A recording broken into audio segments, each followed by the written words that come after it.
விசேஷம் 24ஆம் அதிகாரம் 3வது வசனத்தை வாசியுங்கள்.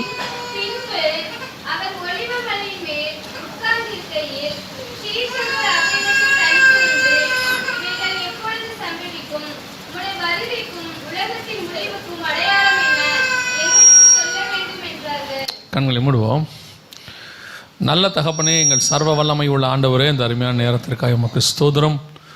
கிருபையுள்ள கரத்தில் எங்களை தாழ்த்துகிறோம்.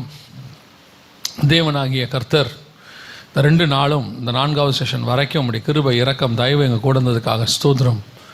தேவ ஆவியானவர் இடைபடுகிறீங்க ஆண்டவரே, உம்முடைய வார்த்தைகளை அனுப்புகிறீங்கப்பா. தொடர்ந்து நாங்கள் உம்முடைய பாதப்படியில் இருக்க நீர் உம்முடைய வசனத்தை அனுப்ப ஜனங்களோடு கூட இடைபட கர்த்தர் கிருபை தருவீராக. மகிமையுள்ள கரத்தில் எங்களை தாழ்த்துகிறோம் எங்கள் ஆண்டவர் இயேசுவின் நாமத்தில் பிதாவே, அல்லேலூயா. சில காலமாக இந்த கடைசி காலத்தினுடைய அடையாளங்களை குறித்து பேசும்போது மிக முக்கியமாக சில காரியத்தை கர்த்தர் பேசினார். குறிப்பாக இதெல்லாம் 2008 கர்த்தர் எங்களோடு கூட இடைப்பட்டதான ஒரு காரியம். 2008 இதை சொல்லும் பொழுது அப்பொழுது அநேகர் இதை ஏற்றுக்கொள்ளவில்லை, எதிர்த்தார்கள். இப்போவும் எதிர்க்கிறார்கள், கொஞ்சம் பேர் எதிர்க்கிறார்கள். ஆமாம், ஆனால் அன்னைக்கு எதிர்த்தவர்கள் அநேகர் இப்பொழுது அதை ஏற்றுக்கொள்ளுகிறார்கள், புரிந்து கொள்ளுகிறார்கள். ஒரு சிலர் இன்றைக்குமே இப்போ உள்ளவங்க அதை ஏற்றுக்கொள்ளுகிறது இல்லை. ஒரு சிலர் இந்த செய்தியை முழுசாக கேட்காமையும் எதிர்க்கிறவங்க இருக்கிறாங்க. அதில் இந்த யூடியூப்பில் ஒரு 10 நிமிஷம் 5 நிமிஷம் வரும். முன்னாடி பேசுகிறதையும் பின்னாடி பேசுகிறதையும் பார்க்க மாட்டாங்க. அவங்க அந்த 5-10 நிமிஷத்தை கேட்டுட்டு இதென்ன இப்படி இருக்குது அப்படின்னு சொல்லுவாங்க. ஸோ அதனால் நாங்கள் இந்த செய்தியை எடுக்கும் பொழுது கொஞ்சம் விளக்கமாக சொல்லித்தான் எடுக்கிறோம். எடுக்கிற இடத்துலலாம் விளக்கமாக சொல்லித்தான் எடுக்கிறோம். ஆனாலும் கூட ஒரு சிலருக்கு அது புரிய மாட்டேங்குதா, இல்லை அவர்கள் ஏற்றுக்கொள்ள மனது இல்லையான்னு தெரியல. குறிப்பாக எதை பற்றி அப்படின்னு சொல்லி பார்த்தீங்கன்னு சொன்னால், இப்போ நீங்கள் ஒரு முதல் 15 நிமிஷம் இப்போ நம்ம ஒரு விளக்கத்தை பார்க்க போகிறோம். ஸோ அந்த விளக்கத்தை நல்லா கவனிங்க. வர ஒரு வேளை யாராவது உங்ககிட்ட அதை பற்றி பேசும்போது நீங்களே அதுக்கு பதில் சொல்லலாம். நான் சொல்லணுன்ற அவசியமே இல்லை. நான் சொன்னது யூடியூப்பில் இருக்குது, உங்ககிட்ட கேட்குறவங்களுக்கு நீங்கள் சொல்லலாம். குறிப்பாக இந்த முத்திரைகளின் புஸ்தகம் அப்படின்னு ஒன்று இருக்குது. 6ஆம் அதிகாரத்தில் வெளிப்படுத்தின விசேஷத்தில் முத்திரைகளின் புஸ்தகம் அப்படின்னு ஒன்று இருக்கிறது. 5ஆம் அதிகாரத்தில் அந்த முத்திரைகளின் புஸ்தகத்தை ஆட்டுக்குட்டியானவர் வாங்கி உடைக்க கண்டேன் அப்படின்னு சொல்லப்பட்டிருக்கிறது. ஸோ இந்த முத்திரைகளின் புஸ்தகத்தை பற்றி கொஞ்சம் ஒரு கான்ட்ரவர்சியான கருத்துக்கள் கொஞ்சம் பேர்கிட்ட இருக்குது. எதை பற்றி இருக்கிறது அப்படின்னு சொன்னால், இந்த விளக்கத்தை நாங்கள் கொடுக்குறோம், ஆனாலும் அவர்கள் அந்த விளக்கத்தை அவர்கள் ஒரு சிலர் ஏற்றுக்கொள்கிறதில்லை. என்ன அப்படின்னு சொல்லி இப்போ பார்க்கலாம். அவங்க என்ன சொல்கிறாங்கன்றதை நான் உங்களுக்கு சொல்லிடுறேன். முதலாவதாக, முத்திரைகள் அப்படிங்கிறது வருகைக்கு பின்னால் உடைக்கப்படுவது. சபை எடுத்துக்கொள்ளப்பட்ட பின்னால் தான் என்ன நடக்கும்? முத்திரைகள் உடைக்கப்படும். அது சபைக்கு அந்த உபத்திரவ காலத்தில், அதாவது முத்திரைகள் உடைக்கிற காலத்தில் சபை என்ன செய்யாது, இருக்காது அப்படிங்கிறது அவங்க சொல்கிறாங்க. இதை நான் சொல்கிறது 32 வருஷத்துக்கு முன்னாடி ஆண்டவர் ஏற்றுக்கொண்ட புதுதில் இதுதான் உபதேசமாக இருந்தது. ஆனால் அதுக்கப்புறம் வேதத்தை தியானிக்க நிறைய காரியங்களை கர்த்தர் வெளிப்படுத்தும் போது, அல்லது அது வசனத்தோடு கூட பார்க்கும்போது அநேக காரியங்கள் என்ன எப்படி இருக்குதுன்னு பார்த்தா அதற்கு கொஞ்சம் மாறி இருக்கிறது. சில காரியங்களை அந்தந்த காலகட்டத்தில் தான் கர்த்தர் வெளிப்படுத்துவார். உதாரணமாக, இயேசு வெளிப்படுவதற்கு முன்பதாக அந்த இஸ்ரவேலில் இருக்கக்கூடியவங்கெல்லாம் போய் யோவான் ஸ்நானகனை தான் கேட்குறாங்க, நீர் தான் மேசியாவா, எங்களுக்கு சொல்லும் அப்படின்னு சொல்லி கேட்குறாங்க. அப்போ அவன் சொல்கிறான், நான் இல்லை, எனக்கு பின்னாடி ஒருத்தர் வருகிறார். ஏன் அப்படி கேட்டாங்க அப்படின்னு பார்த்தா, அவங்களுக்கு ஒரு எண்ணம், இவ்வளோ பேர் வராங்க, இவ்வளோ பேர் ஞானஸ்நானம் எடுக்கிறாங்க, இந்த காரியங்கள்லாம் நடக்கும் பொழுது அவர் கண்டிப்பாக யாராக தான் இருக்கணும், மேசியாவாக தான் இருக்கணும் அப்படின்னு சொல்லி அவங்களுக்கு ஒரு எண்ணம். அது அந்த இடத்துல யோவான் இல்லைங்கிறார். சரி, அடுத்து இயேசு வராரு. இயேசுகிட்டையும் போய் அதே கேள்வி தான் கேட்குறாங்க, நீங்கள் மேசியாவா அப்படின்னு கேட்குறாங்க. இப்போ இயேசு என்ன சொல்கிறாருன்னா, நான் உங்களுக்கு பல முறை சொன்னேன், நீங்கள் என் மந்தையின் ஆடுகளாக இராதபடியினாலே என்னை நீங்கள் ஏற்றுக்கொள்ளவில்லை அப்படிங்கிறார். மேசியா இல்லாதவன்கிட்ட மேசியாவான்னு போய் கேட்குறாங்க, மேசியா கிட்ட மேசியா இல்லையான்னு கேட்குறாங்க. அப்போ சொன்னால் அவங்க ஏற்றுக்கொள்ளவில்லை. இதுதான் அன்னைக்கு உள்ள காரியம். இன்றைக்கும் பல நேரங்களில் அதான் நடக்குது. இதுக்கு உங்களுக்கு சொல்கிறேன், அன்னைக்கு வருகை எப்போ சம்பவிக்கும் அப்படின்னு கேட்டால், அவங்க எதை அடிப்படையில் சொன்னாங்கன்னு கேட்டால், வெளிப்படுத்தின விசேஷத்தில் 4ஆம் அதிகாரம் 1-3 வசனங்களில் ஆண்டவர் யோவானை பார்த்து ஒரு காரியம் சொல்லுகிறார். இங்கே ஏறி வா, இவைகளுக்கு பின்பு சம்பவிப்பதை நான் உனக்கு காண்பிப்பேன் அப்படின்னு சொல்கிறார். யோவானை பார்த்து சொல்கிறார். இப்போது அது வரைக்கும் நமக்கு போதிச்சவங்க என்ன சொல்லிட்டாங்க, 3ஆம் அதிகாரத்தோடு கூட 7 சபையும் முடிவடைந்து விடுகிறது. ஸோ 4ஆம் அதிகாரத்தில் சபை காலம் முடிஞ்சிடுச்சு, இப்போ 4ஆம் அதிகாரத்தில் ஆண்டவர் என்ன சொல்றாரு? இங்கே ஏறி வான்னு சொல்றாரு. அப்படியானால் சபை 4ஆம் அதிகாரத்தில் என்ன செய்யுது? ஏறி போகுது அப்படின்னு சொல்றாங்க. ஆனால் சபை 4ஆம் அதிகாரத்தில் ஏறி போகிறதுங்கிறதுக்கான எந்த விதமான வசனமும் அங்கே இல்லை. ஆண்டவர் யாரை தான் சொல்றாரு? யோவானை தான் சொல்றாரு. யோவான் சபை என்பதற்கு ஒரு இடத்திலும் என்ன கிடையாது? ஆதாரம் பைபிளில் வசனம் சொல்லப்படவே இல்லை. இன்னும் சொல்ல போனால் சிலுவையில் தொங்கிட்டு இருக்கும் போது கூட ஸ்திரீயை பார்த்து ஆண்டவர் சொன்னார், ஸ்திரீயை பார்த்து இதோ உன் மகன்னு சொன்னார். அவன் மகனை பார்த்து சொன்னார் இதோ உன் தாயின்னு தான் சொன்னாரே ஒழிய அதுக்கு வேற அர்த்தங்கள் இருக்கு. யோவானை சபைக்கு உருவகமாக ஒரு இடத்திலும் ஆண்டவர் சொல்லவே இல்லை. இன்னும் நீங்கள் பார்த்துக்கிட்டே வந்தீங்கன்னா 22ஆம் அதிகாரத்தில் வெளிப்படுத்தின விசேஷத்தில் ஆண்டவர் சொல்லும் போது ஒரு வார்த்தையை சொல்றாரு. ஆவியும் மனவாட்டியும் 17வது வசனம் என்ன சொல்லுது பாருங்க. ம்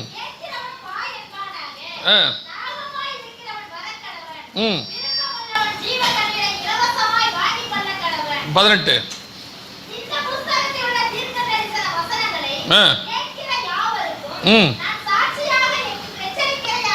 அப்ப நானுங்கிறது யார சொல்றாரு? யோவான சொல்றாரு. அந்த இடத்துல அதுக்கு முந்தின வசனத்துல ஆவியும் மனவாட்டியும் வா என்பார்களாக, அது சபையை தனியா சொல்றாரு. இங்க யோவான் நான் தனியா தன்னை சொல்றாரு. கீழேயும் நீங்க வந்து வாசிச்சு பாருங்க 20ஆம் வசனத்துல, இவைகளை சாட்சியாய் அறிவிக்கிறவர் மெய்யாகவே நான் சீக்கிரமாய், இது யோவான் தனியா சொல்றாரு. ஆமேன் கர்த்தராகிய இயேசுவே. அப்படி இருக்கும் பொழுது யோவான் சபைக்கு அடையாளமாய் ஒரு இடத்திலும் என்ன செய்யப்படவில்லை, கொடுக்கப்படவே இல்லை.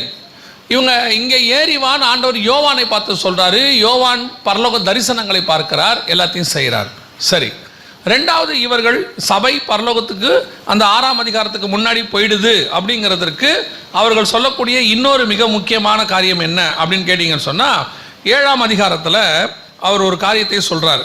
வெளிப்படுத்தின விசேஷம் 7ஆம் அதிகாரத்தில் இவர்கள் எங்கிருந்து வந்தார்கள் அப்படின்னு சொல்றதுக்கு 14வது வசனத்தில் ஆண்டவர் சொல்றாரு, ஆண்டவனே அது உமக்கே தெரியும் என்றேன். அப்பொழுது அவன் இவர்கள் மிகுந்த உபத்திரவத்திலிருந்து வந்தவர்கள் அப்படின்னு இருக்கு. மிகுந்த உபத்திரவத்திலிருந்து வந்தவர்கள் அப்படின்னு இருக்கு. அதோடைய அர்த்தம் என்ன அப்படின்னா, இவங்க என்ன சொல்லிட்டாங்க, அப்போ சபை உபத்திரவ காலத்துக்கு முன்னாடியே பரலோகத்துக்கு போயிருச்சு. இப்போ இந்த 7ஆம் அதிகாரத்தில் இருக்கிறவங்க எல்லாம் உபத்திரவ காலத்தில் உள்ள வந்தவங்க அப்படின்னு இருக்கு. அப்போ 6ஆம் அதிகாரத்தில் அந்திகிறிஸ்து ஆட்சி நடந்துச்சா, 7 வருஷம் நடந்துச்சா, முத்திரைகள் வந்துச்சா, முத்திரைகள் வந்து அந்த 666 முத்திரை வந்துச்சா, அப்புறம் கையிலும் நெத்திலையும் போட்டாங்கன்னா எதுவுமே இங்கே இல்லை.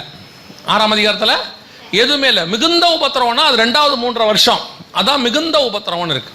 அப்போ இவங்க இதெல்லாம் வச்சுக்கிட்டு சபை வந்து 4ஆம் அதிகாரத்திலேயே பரலோகத்துக்கு போயிருச்சு, 5ஆம் அதிகாரம் 6ஆம் அதிகாரம் 7ஆம் அதிகாரங்கிறது உபத்திரவ காலம், மகா உபத்திரவ காலம் அப்படிங்கிறாங்க. இதற்கான வேற எந்த ஒரு காரியமும் இங்கே வசனத்தில் என்ன செய்யல, சொல்லப்படவே இல்லை. அதற்கான எந்த ப்ரூஃபும் வசனத்தில் இல்லை. இப்போ நாம என்ன பார்க்க போறோம் அப்படின்னு கேட்டீங்கன்னு சொன்னா, முத்திரைகள் என்பது வருகைக்கு முன்னால் உடைக்கப்பட வேண்டியது அப்படின்றதுக்கான விளக்கங்களை பார்க்க போறோம். பார்த்துட்டு அப்புறமா நாம எந்த முத்திரையில் இருக்கிறோங்கிறத பார்க்க போறோம். முத்திரைகள் என்பது உபத்திரவத்துக்கு முன்பதாக, அதாவது சபை எடுத்துக்கொள்ளப்படுவதற்கு முன்பதாக உடைக்கப்பட வேண்டியதா அப்படின்னு கேட்டீங்கன்னு சொன்னா, மத்தேயு எழுதின சுவிசேஷத்தை திருப்பிக் கொள்ளுங்க. ஆண்டவர் அந்த மத்தேயு எழுதின சுவிசேஷத்தை 3 பங்காக பிரிச்சிருக்கிறார். 3 பங்காக பிரிக்கும் பொழுது அவர் சொல்லக்கூடியதான காரியங்களை கவனிங்க. 1 முதல் 8 வசனங்களை சொல்லிட்டு மத்தேயு எழுதின சுவிசேஷத்தை அவர் ஆண்டவர் சொல்லக்கூடிய ஒரு வார்த்தை என்ன அப்படின்னு கேட்டா, இவைகளெல்லாம் வேதனைகளுக்கு ஆரம்பம், அப்பொழுது உங்களை உபத்திரவங்களுக்கு ஒப்பு கொடுப்பார்கள். அப்பதான் உபத்திரவங்கள் ஆரம்பிக்குது. அடுத்து 14வது வசனத்துல, ராஜ்யத்தினுடைய இந்த சுவிசேஷம் பூலோகம் எங்கும் உள்ள சகல ஜாதிகளுக்கும் சாட்சியாய் பிரசங்கிக்கப்படும், அப்பொழுது முடிவு வரும் அப்படின்னு இருக்கு. இது 2வது பார்ட். 15வது வசனத்துல இருந்து இப்ப அந்திகிறிஸ்து உள்ள வரான், மேலும் பாலாக்கும் அருவருப்பை குறித்து தானியேல் தீர்க்கதரிசி சொல்லி இருக்கிறானே. அடுத்து 31வது வசனத்துல, வலுவாய் துணிக்கும் எக்காலத்தனத்தோடு அவர் தமது தூதர்களை அனுப்புவார், அவர்கள் அவரால் தெரிந்து கொள்ளப்பட்டவர்களை வானத்தின் ஒரு முனை கொண்டு மறுமுனை மட்டும் 4 திசைகளிலிருந்து கூட்டி. அப்ப வசனம் தெளிவாய் இருக்கிறது. முதல்ல ஒரு பார்ட் இருக்கு, 2வது ஒரு பார்ட் இருக்கு, 3வது ஒரு பார்ட் இருக்கு. இந்த 8வது வசனம் வரைக்கும் உபத்திரவம் ஆரம்பிக்கிறதுக்கு முன்னாடி உள்ளது, வேதனைகளுக்கு ஆரம்பம், அதுக்கப்புறம் தான் ஆரம்பிக்கிறது. அப்போ இந்த 3 முதல் 8 வசனம் வரைக்கும் இருக்கிறது வேதனை ஆரம்பிக்கிறதுக்கு முன்னாடி உள்ளது. இது அப்படியே வச்சுக்கோங்க. இப்போ 6ஆம் அதிகாரத்தில் ஆண்டவர் முத்திரைகளை உடைக்கிறார். இந்த மத்திய 24 4வது வசனத்துல இருந்து 8வது வசனம் வரைக்கும் சொல்லப்பட்ட காரியம் எல்லாமே 6ஆம் அதிகாரத்தில் இருக்கு. 6 முத்திரைகள் என்ன இருக்கு, இருக்கு. இங்க மொத்தம் 7 காரியங்களை ஆண்டவர் சொல்றாரு. இந்த 7 காரியங்களும் எங்க இருக்குது? 6ஆம் அதிகாரத்தில் இருக்கு. அது ஒரு பக்கம் இருக்கட்டும். ரெண்டாவது நல்லா கவனிங்க. இப்போ சபை எப்பதான் பரலோகத்தில் இருக்குது, எந்த அதிகாரத்தில் இருக்குது, எந்த வசனத்தில் இருக்குது அப்படின்னு சொன்னா வாசிங்க. 7ஆம் அதிகாரம் வெளிப்படுத்தின விசேஷம் 9வது வசனத்தை வாசிங்க.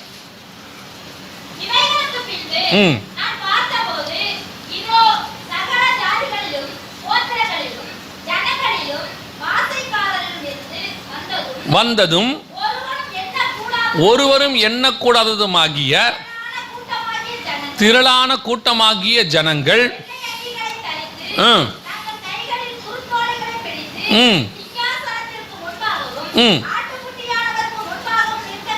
இவங்க தான் சிங்காசனத்துக்கு முன்னாடி நிற்கிறாங்க. சிங்காசனத்துக்கு முன்னாடி நிற்கிறவங்க யாருன்னு கேட்டிங்கன்னா, மகா பரிசுத்த ஸ்தலத்தில் கிருபாசனத்துக்கிட்ட நெருங்கி சேர்றவங்க தான் கிட்ட போய் நிற்க முடியும். பவுல் யாரை பற்றி அப்படி எழுதுறாரு? நம்மளை பற்றி எழுதுறாரு. நாம் கிருபாசனத்தில் கிட்டி நெருங்கி சேருகிறோம் அப்படின்னு சொல்றாரு. தைரியமாய் போகிறோம் அப்படின்னு அவர் சொல்றாரு. அப்போ இந்த சிங்காசனத்தில் நிற்கிற கூட்டம் தான் சபை. ஆனால் இந்த கூட்டம் 6ஆம் அதிகாரத்திலேயோ 5ஆம் அதிகாரத்திலேயோ 4ஆம் அதிகாரத்திலேயோ சிங்காசனத்தை யோவான் பார்க்கும்போது அங்கே இல்லை. முதல்ல இங்கே ஏறிவான்னு சொல்லி ஆண்டவர் சிங்காசனத்தை காட்டும் போது 3வது வசனத்திலேருந்து 4:3 நீங்கள் வாசிச்சு பாருங்க. இதோ ஒரு சிங்காசனத்தை கண்டேன், அதன் மேல் வஜ்ரக்கல்லுக்கு ஒப்பாக ஒருவர் வீற்றிருந்தார், பார்க்கறதுக்கு பதுமராகத்தை போல இருந்தார். அந்த சிங்காசனத்தை சுற்றி ஒரு வானவில் ஒரு வில் இருந்தது. அதுக்கப்புறம் 4 ஜீவன்கள் இருந்தது, 7 ஆவிகள் இருந்தது, 24 மூப்பர்கள் இருந்தார்கள், கண்ணாடி கடல் இருந்தது. எல்லாம் இருக்கு 4ஆம் அதிகாரத்தில். இவ்வளவும் சொல்லிட்டு கண்ணாடி கடலுக்கு பக்கத்தில் என்ன இருக்கு எல்லாமே எழுதியிருக்கிறார் ஆண்டவர். ஆனால் ஒரு இடத்துல கூட யோவான் இந்த கூட்டத்தை பார்த்ததாக சொல்லப்படவில்லை. சரி, அடுத்து 5ஆம் அதிகாரத்துக்கு வாங்க. 5ஆம் அதிகாரத்துக்கு போகும்போது அதே மாதிரி சிங்காசனத்தில் ஒருவர் வீற்றிருந்தார். அவர் கையில் இருந்து அந்த புத்தகத்தை யார் வாங்குவார்கள் என்றேன். அதில் வாங்குவதற்கு ஒருவரும் இல்லாதிருந்தது. நான் அழுதேன். அப்பொழுது தாவீதின் வேறுமானவர் ஆட்டுக்குட்டியானவர் அவைகளை வாங்க பாத்திரராக இருக்கிறார் என்று சொல்ல கண்டேன். இப்போவும் 4 ஜீவன்கள் இருக்கு, 24 மூப்பர் இருக்கு, சிங்காசனத்தில் ஒருத்தர் உட்கார்ந்து இருக்கிறாரு, ஆட்டுக்குட்டியானவர் இருக்கிறாரு. ஆனால் அந்த கூட்டம் இருந்துச்சு, நாங்கள் இல்லை. நல்லா புரியுதா உங்களுக்கு? இப்போ நான் 5ஆம் அதிகாரம் வரைக்கும் அந்த கூட்டம் யார் பார்க்கல? யோவான் பார்க்கல. 6ஆம் அதிகாரத்தில் ஒரு சம்பவம் நடக்குது. சம்பவம் நடந்த உடனே பர்டிகுலராக வசனம் சொல்லுது, சிங்காசனத்துக்கு பக்கத்தில் ஒரு கூட்டம் நின்றுச்சு. 7ஆம் அதிகாரத்தில் அவங்க யாருன்னு கேட்ட, இவங்க மிகுந்த உபத்திரவத்திலிருந்து வந்தவங்க, இவங்க சகல கோத்திரம் ஜாதி பாஷக்காரர் எல்லா இடத்துல இருந்து சேர்த்து கொள்ளப்பட்டவங்க. அப்படின்னா இஸ்ரவேல் ஜனங்கள் இல்லை. அவங்க இஸ்ரவேல் ஜனங்களாக இருந்தால் அந்த 7ஆம் அதிகாரம் 1 முதல் 8 வசனத்திலேயே இஸ்ரவேலுடைய 12 கோத்திரம் பூமியில் எங்கே இருக்குதுன்னு ஆண்டவர் சொல்லிட்டார். அப்போ 9ஆம் வசனத்திலிருந்து இது யாருன்னே தெரியலங்கிறான் தீர்க்கதரிசிக்கு தெரியல அப்படின்னு இருக்குது. அப்பதான் அந்த தூதன் அவனுக்கு எக்ஸ்பிளைன் பண்றான். அப்ப இந்த மிகுந்த உபத்திரவம் இருக்குதே, அது என்ன உபத்திரவம்னா சபைக்கு ஒரு உபத்திரவம் இருக்குதுல்ல. சிவன்ராஜ் சபைக்கு ஆண்டவர் எழுதும்போது என்ன எழுதுறாரு? உன்னை உபத்திரவத்திற்கு ஒப்பு கொடுப்பார்கள், 10 நாள் காவலில் போடுவார்கள். சபைக்கு எந்த காலத்தில் உபத்திரவம் இல்லாம இருந்துச்சு? இயேசு மரித்ததிலிருந்து சபைக்கு உபத்திரவம் ஆரம்பிச்சிருச்சு. அவர் உயிர்த்தெழுந்த பிறகு அப்போஸ்தலர்களை அடிச்சாங்க, உதைச்சாங்க, ஜெயிலில் போட்டாங்க, பவுலை சிறைச்சேதம் பண்ணாங்க. அப்புறம் யோவானை பத்ம தீவில் கொண்டு போய் போட்டாங்க, யாக்கோபை பட்டயத்தில் கொலை செஞ்சு போட்டாங்க, இங்கே தோமாவை கொலை செஞ்சு போட்டாங்க. உபத்திரம் அப்போ ஆரம்பிச்சு இப்போ வரைக்கும் சபைக்கு என்ன இருக்குது? மணிப்பூரில் இப்போ வரைக்கும் அடிச்சுக்கிட்டு தான் இருக்கிறாங்க சர்ச்சஸை.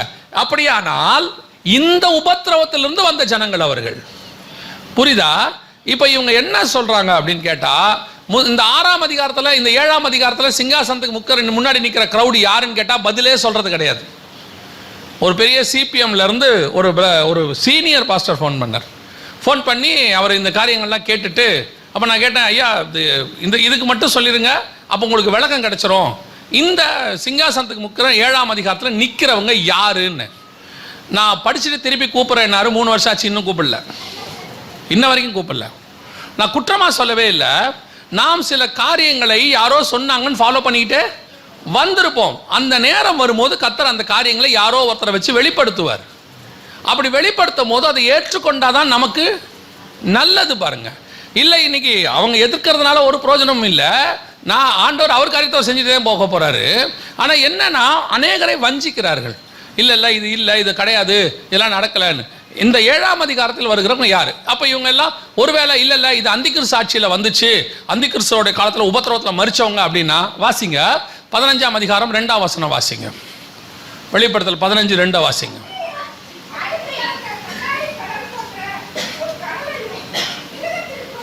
மிருகத்திற்கும் அதன் சொரூபத்திற்கும் அதன் நாமத்தின் முத்திரைக்கும் இலக்கத்திற்கும் உள்ளாகாமல் ஜெயம் கொண்டவர்கள்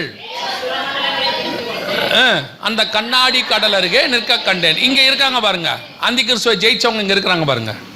இவங்க எங்க நிக்கிறாங்கன்னு வசனம் சொல்லுது, கண்ணாடி கடல் அருகே இருக்கு. ஆமா, 7ஆம் அதிகாரத்தில் நம்ம பார்த்தவங்க எங்க நின்னாங்க?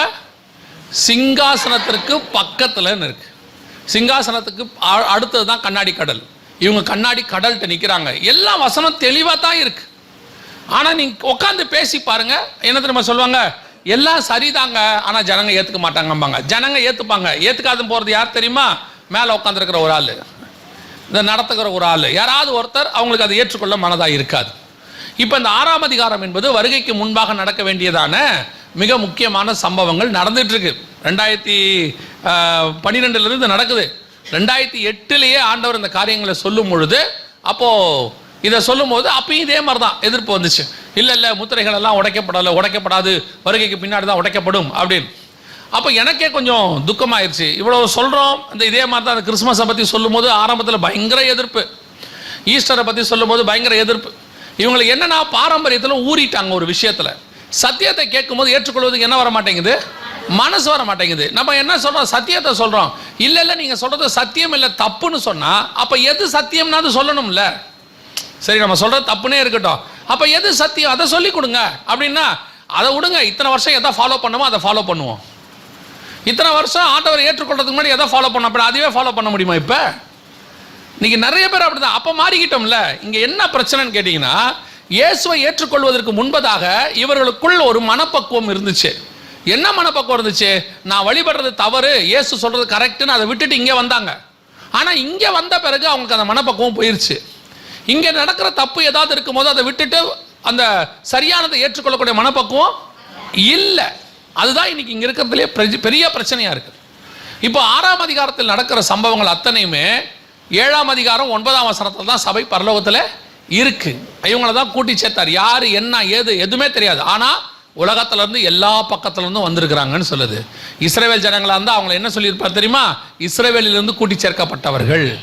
சகல ஜனங்களிலிருந்து இஸ்ரவேலுக்கு கூட்டி சேர்க்கப்பட்டவங்க தான் இஸ்ரவேலர்கள். அவங்களுக்கு 12 கோத்திரம் தான். அந்த 12 கோத்திரம் பற்றி 7ஆம் அதிகாரம் 1 முதல் 8 வசனத்தில் சொல்லிட்டார். இது எந்த கோத்திரனே கிடையாது. சகல கோத்திரத்திலிருந்தும் ஜாதிகளிலும் பாஷக்காரர்களிலும் ஜனங்களிலும் இருந்து சேர்த்து கொள்ளப்பட்டதும் ஒருவரும் எண்ணக்கூடாதுமா. ஆனால் இஸ்ரவேலை பற்றி சொல்லும் போது 1,44,000 பேர்னு அங்கே சொல்றாரு 7ஆம் அதிகாரத்தில். வசனம் தெளிவாக இருக்குது. ஸோ உங்களுக்கு இங்கே நாங்கள் உங்களுக்கு என்ன சொல்ல வரோம் அப்படின்னு கேட்டிங்கன்னா, வசனத்தை ஆராய்ந்து பாருங்க, எது சரியோ அதை பிடிச்சி கொள்ளுங்க. ஆண்டவர் உங்களுக்கு சொல்லிக் கொடுப்பாரு, பரிசுத்த ஆவியானவர் உங்களுக்குள்ள இருக்கிறாரு. அதை சொல்லும்போது உங்களுக்குள்ள இருக்க வேண்டிய ஒரே ஒரு விஷயம் என்னன்னா, இது வரைக்கும் நான் ஒரு வேளை ஃபாலோ பண்ணது தப்பா இருந்தா இப்போ தேவன் எனக்கு சரியா சொல்லி கொடுத்தா அதை நான் ஏற்றுக்கொள்ளுகிறேன்னு நீங்க ஒத்துக்கணும். அவ்வளவுதான் ஆண்டவர் சொல்றத. நீங்க ஆராய்ந்து பாருங்க, வசனத்துல ப்ரூஃப் இருக்கான்னு பாருங்க. கண்மூடித்தனமா இல்லைங்க இயேசு 25ஆம் தேதி தான் பிறந்தார், எப்படிப்பா சொல்ற? எந்த வசனத்தில் இருக்கு? வசனத்தில் இல்லை, அதை விட்டுருங்க. அன்னைக்கு ஒருத்தர் டிவியில் உட்காந்து சொல்றார், நான் பரலோகத்துக்கு போனேன், போகும்போது அந்த இடத்துல இயேசு வந்து குளத்துல தண்ணி அடித்து விளையாடிட்டு இருந்தார். எல்லாரும் மேலேயும் அவங்களும் இயேசு மேலே தண்ணி அடித்து விளையாடிட்டு இருந்தாங்க. என்னை கூப்பிட்டு இயேசு சொன்னார், வா நீயும் விளையாடுன்னு சொன்னார். அப்போ நான் சொல்கிறேன், ஏன்பா பரலோகத்தில் இயேசு தண்ணி அடிச்சாப்பா விளையாடுவார்?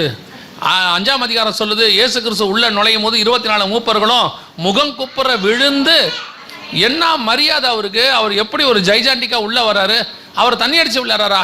என்னப்பா எந்த வசனத்தில் இது ஒத்து போகுது அப்படின்னா, அந்த உட்காந்துருக்கிற பையன் சொல்கிறான், அண்ணே நீங்கள் வசனம் பேசாதீங்க, அவர் சொல்கிறத கேளுங்க, அவர் பொய்யா சொல்லுவாருங்கிறான். அப்படியே சொல்கிறான் அந்த பையன். பின்னா அவர்கிட்ட பொய் சொல்லுவாரான்னு. அவர் பொய் சொல்லப்பா, பாவம் பண்ணுறாருன்னு. அநேகரை என்ன பண்ணுறாரு? வஞ்சிக்கிறாவி. சொல்றது வசனத்தில் இருக்குதா, ஏற்றுக்கொள்ளுங்க, தப்பே கிடையாது. அதுவும் ஆராய்ந்து பாருங்க, 2 வசனத்தில் உறுதிப்படுத்தப்படுதா, உங்க ஊழியக்காரரை கேளுங்க, இது சரியா இருக்குதான்னு. இன்னைக்கு ஒரு பெரிய கூட்டம் வசனத்தில் சொல்றதே ஏற்றுக்கல, பாரம்பரியமா. எங்கப்பா இயேசுக்கு பர்த்டே 25ஆம் தேதி இருக்கு, நோவாவுடைய ஜலப்பிரளயம் டேட்டு கூட இருக்குது பைபிளில். அப்படிதானே இருக்குது. நோவாவுக்கு 600ஆம் வயதாகும் வருஷம் 2ஆம் மாதம் 17ஆம் தேதி ஆகிய அந்நாளிலே அப்படின்னு இருக்கு. எசேக்கியேல் தீர்க்க தரிசனம் உரைக்கிற டேட் இருக்கு, 6ஆம் மாதம் 5ஆம் தேதி இந்த தீர்க்க தரிசனம் உரைக்கப்பட்டதுன்னு இருக்கு. இவ்வளோ தெளிவாக எல்லாத்தையும் எழுதி கொடுக்குறாரு. இயேசுநாதர் பிறக்கிறாரு, உலகத்தையே மாற்ற போகுது, ஏன் அந்த டேட்டை கொடுக்கல? அவருக்கு நல்லா தெரியும், கொடுக்காத போதே இவ்வளோ சேட்டை பண்ணுறீங்களே நீங்கள், நான் கொடுத்தா எவ்வளவு சேட்டை பண்ணுவீங்க. ஒரு பொய்யான டேட்டை வச்சுக்கிட்டே உலகம் இவ்வளோ தூரம் ஆட்டமாக ஆடுது. அந்த டேட்டு மட்டும் தெரிஞ்சிருந்தா. ஒருத்தர் எங்கிட்ட சொல்கிறாரு, என்றைக்கோ ஒரு நாள் பிறந்தாரா இல்லையா? அவர் என்ன கேட்குறாரு, என்றைக்கோ ஒரு நாள் இயேசுநாதர் பிறந்தாரா இல்லையா? அது 25 இருந்துட்டு போட்டோம் அப்படின்னார். நான் சொன்னேன், உங்கள் பையன் என்றைக்கோ ஒரு நாள் பிறந்துட்டான், அதை விட்டுருங்க, தீபாவளி அன்றைக்கி கொண்டாடிடுங்க. இது என்ன கான்செப்ட்னே தெரில இன்னைக்கு. அதாவது செய்யறது தப்பு, அதை ஏற்றுக்கொள்வதற்கு என்ன வர மாட்டேங்குது, மனப்பக்கம் வர மாட்டேங்குது. அதுக்கு ஒரு ஆர்கியூமெண்ட். ஏன்னு கேட்டால் இவங்க அதில் ஊறிட்டாங்க பாரம்பரியத்தில். அந்த பாரம்பரியத்தில் ஊறினதுனால இவங்களுக்கு அதில் இருக்கக்கூடியதான கொஞ்சம் கொஞ்சம் நன்மைகள் இருக்குது. கேரட் ரவுண்ட்ஸ் போகலாம், வீடு வீடாக போய் சாப்பிட்லாம், அப்புறம் போயிட்டு ஸ்டார் கட்டி விட்டு தொங்க விடலாம், அதை வந்து பண்ணலாம். இதெல்லாம் பார்க்கறது கொஞ்சம் நல்லா இருக்கும், டெக்கரேட்டிவாக இருக்குதோ, சந்தோஷமாக இருக்குதோ. இந்நாள் இடம் இந்த சந்தோஷத்தை கெடுத்துடுறா அப்படின்னு அவங்க நினச்சிக்கிறாங்க. நான் என்ன சொல்கிறேன், நீங்கள் வருஷத்துக்கு ஒரு நாள் தான் கிறிஸ்மஸ் கொண்டாடுறீங்க, நான் டெய்லி கொண்டாடிட்டு இருக்கிறேன். உங்களுக்கு வருஷத்துக்கு ஒரு நாள் தான் பிரியாணி, வருஷத்துக்கு ஒரு நாள் தான் புது சட்டை. எனக்கு ஆண்டவர் டெய்லி தான் கொடுத்துட்ருக்கிறாரு, டெய்லி தான் பிரியாணி திங்கிறோம். எங்கே நமக்கு தேவைப்படுற அன்றைக்கெலாம் நினச்சா ஆண்டவர் கொடுக்குறாரு. என்னை பொறுத்த வரைக்கும் கிறிஸ்து என்னைக்கோ பிறந்தார், கிறிஸ்து மரித்தார், இப்போ கிறிஸ்து உயிரோடு கூட இருக்கிறார். உயிர்த்தெழுந்த கிறிஸ்துவின் வல்லமைக்காக தான் பவுல் போராடுறாரு ஒழிய கிறிஸ்து பிறந்த டேட்டுக்காக போராடல எந்த இடத்துலையும். அவர் சொல்றார், அவர் அறிகிற அறிவின் மேன்மைக்காகவும் உயிர்த்தெழுந்த வல்லமைக்காகவும் தான் எல்லாவற்றையும் நஷ்டமும் குப்பையும் என்று விட்டார்னு பிலிப்பியர் எழுதுது. அதனால உங்களுக்கு விசுவாசிகளுக்கு சொல்றேன், சத்தியத்தை பிடிச்சிக்கொள்ளுங்க, உண்மையை பிடிச்சிக்கொள்ளுங்க. ஆண்டவருக்கு சத்தியம்னு ஒன்று இருக்குது, உண்மைன்னு ஒன்று இருக்குது. இன்னைக்கு சத்தியன்ற பேர்ல பொய் இருக்குது. இப்போ நீங்கள் அந்த பொய்யா நிறைய பேர் சொல்லும் போது பாரம்பரியமாக பிடிச்சிட்டு இருக்கிறீங்க. சத்தியத்தை பிடிச்சிக்கொள்ளுங்க, ஒரு தப்பும் கிடையாது. நீங்கள் சத்தியத்தை ஃபாலோ பண்ணுறதுனால கர்த்தர் ஒரு நாள் உங்களை திட்ட போகிறதே கிடையாது.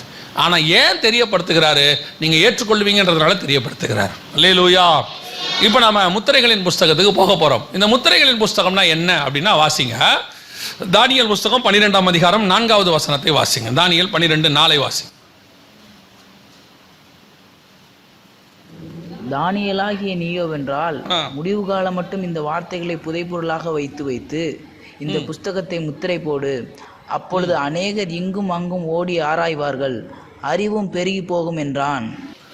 இப்ப ஆண்டவர் தானியேலை பார்த்து என்னத்தை சொல்றாரு, ஒரு புஸ்தகத்தை என்ன பண்ணு, முத்திரை போடு அப்படிங்கிறார். புஸ்தகத்தை முத்திரை போடு. ஆண்டவர் 11 அதிகாரம் தானியேலுக்கு வெளிப்படுத்துகிறார். வெளிப்படுத்தி விட்டு அந்த புஸ்தகத்தை சீல் பண்ணிடுன்றார். எதுக்கு? இது முடிவு காலத்துக்கு உரியது, கடைசி காலத்துக்கு உரியது. அப்போ இந்த புத்தகம் எது வரைக்கும் சீல் பண்ணப்பட்டிருக்கோம், கடைசி காலம் வரைக்கும் அது சீல் ஆகி, அதாவது முத்திரை போடப்பட்டிருக்கும். அப்போ அந்த புஸ்தகம் முத்திரை உடைக்கப்படுதுன்னா அது என்ன காலம்னு அர்த்தம், கடைசி காலம்னு அர்த்தம். 6ஆம் அதிகாரம் வெளிப்படுத்தின விசேஷம் 1ஆம் வசனத்தை வாசிங்க. அப்போ 6ஆம் அதிகாரத்தில் என்ன வந்துருச்சு, கடைசி காலம் வந்துருச்சுன்னு அர்த்தம். புரியுதா? தெளிவா இருக்கு வசனத்துல. 12:4 முடிவு காலம் மட்டும் இதை முத்திரை போடுங்கிறாரு. அப்ப முத்திரை உடைக்கப்பட்டுச்சுன்னா அது என்ன காலம்? 6ஆம் அதிகாரத்தில் முத்திரையை என்ன செய்யறாரு, உடைங்கிறார். இப்போ கொஞ்சம் பேர் என்ன சொல்றாங்கன்னா, என்னமோ கடைசி காலங்கிற உபதேசத்தையே நம்ம தான் புதுசா கொண்டாந்த மாதிரி. என்ன எம்டி ஜெகன் கடைசி காலங்கிறாரு, கடைசி காலங்கிறாரு, அதெல்லாம் கடைசி காலம். கடைசி காலம் நான் மட்டுமா சொல்றேன், வாசிங்களேன். ஆதியாகமத்தின் புஸ்தகம் 49ஆம் அதிகாரம் 1ஆம் வசனம் வாசிங்களேன். 1-2 வசனம்.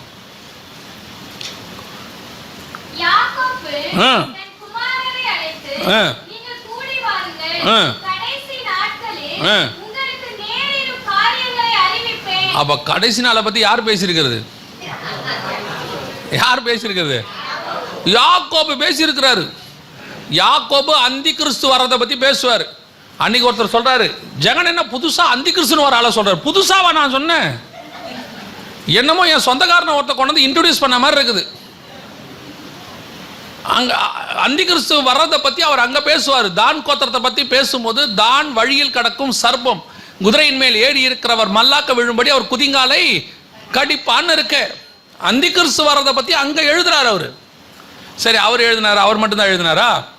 1 யோவான் 2ஆம் அதிகாரம் 18ஆம் வசனம் வாசிங்க. 1 யோவான் 2:18.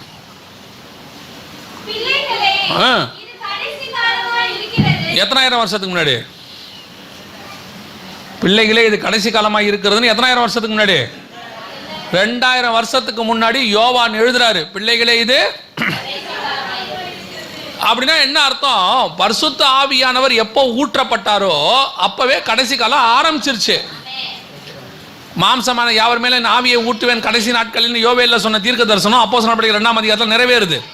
கடைசி காலம் அங்கேயே ஆரம்பிச்சிருச்சு. என்னமோ கடைசி காலத்தை நம்ம தான் சொல்ற மாதிரி சொல்றான். இப்ப பாருங்க, இன்னொரு வசனம் வாசிங்க. 2 தெசலோனிக்கேயர் 2ஆம் அதிகாரம் 7ஆம் வசனம் வாசிங்க. 2 தெசலோனிக்கேயர் 2ஆம் அதிகாரம் 7ஆம் வசனம்.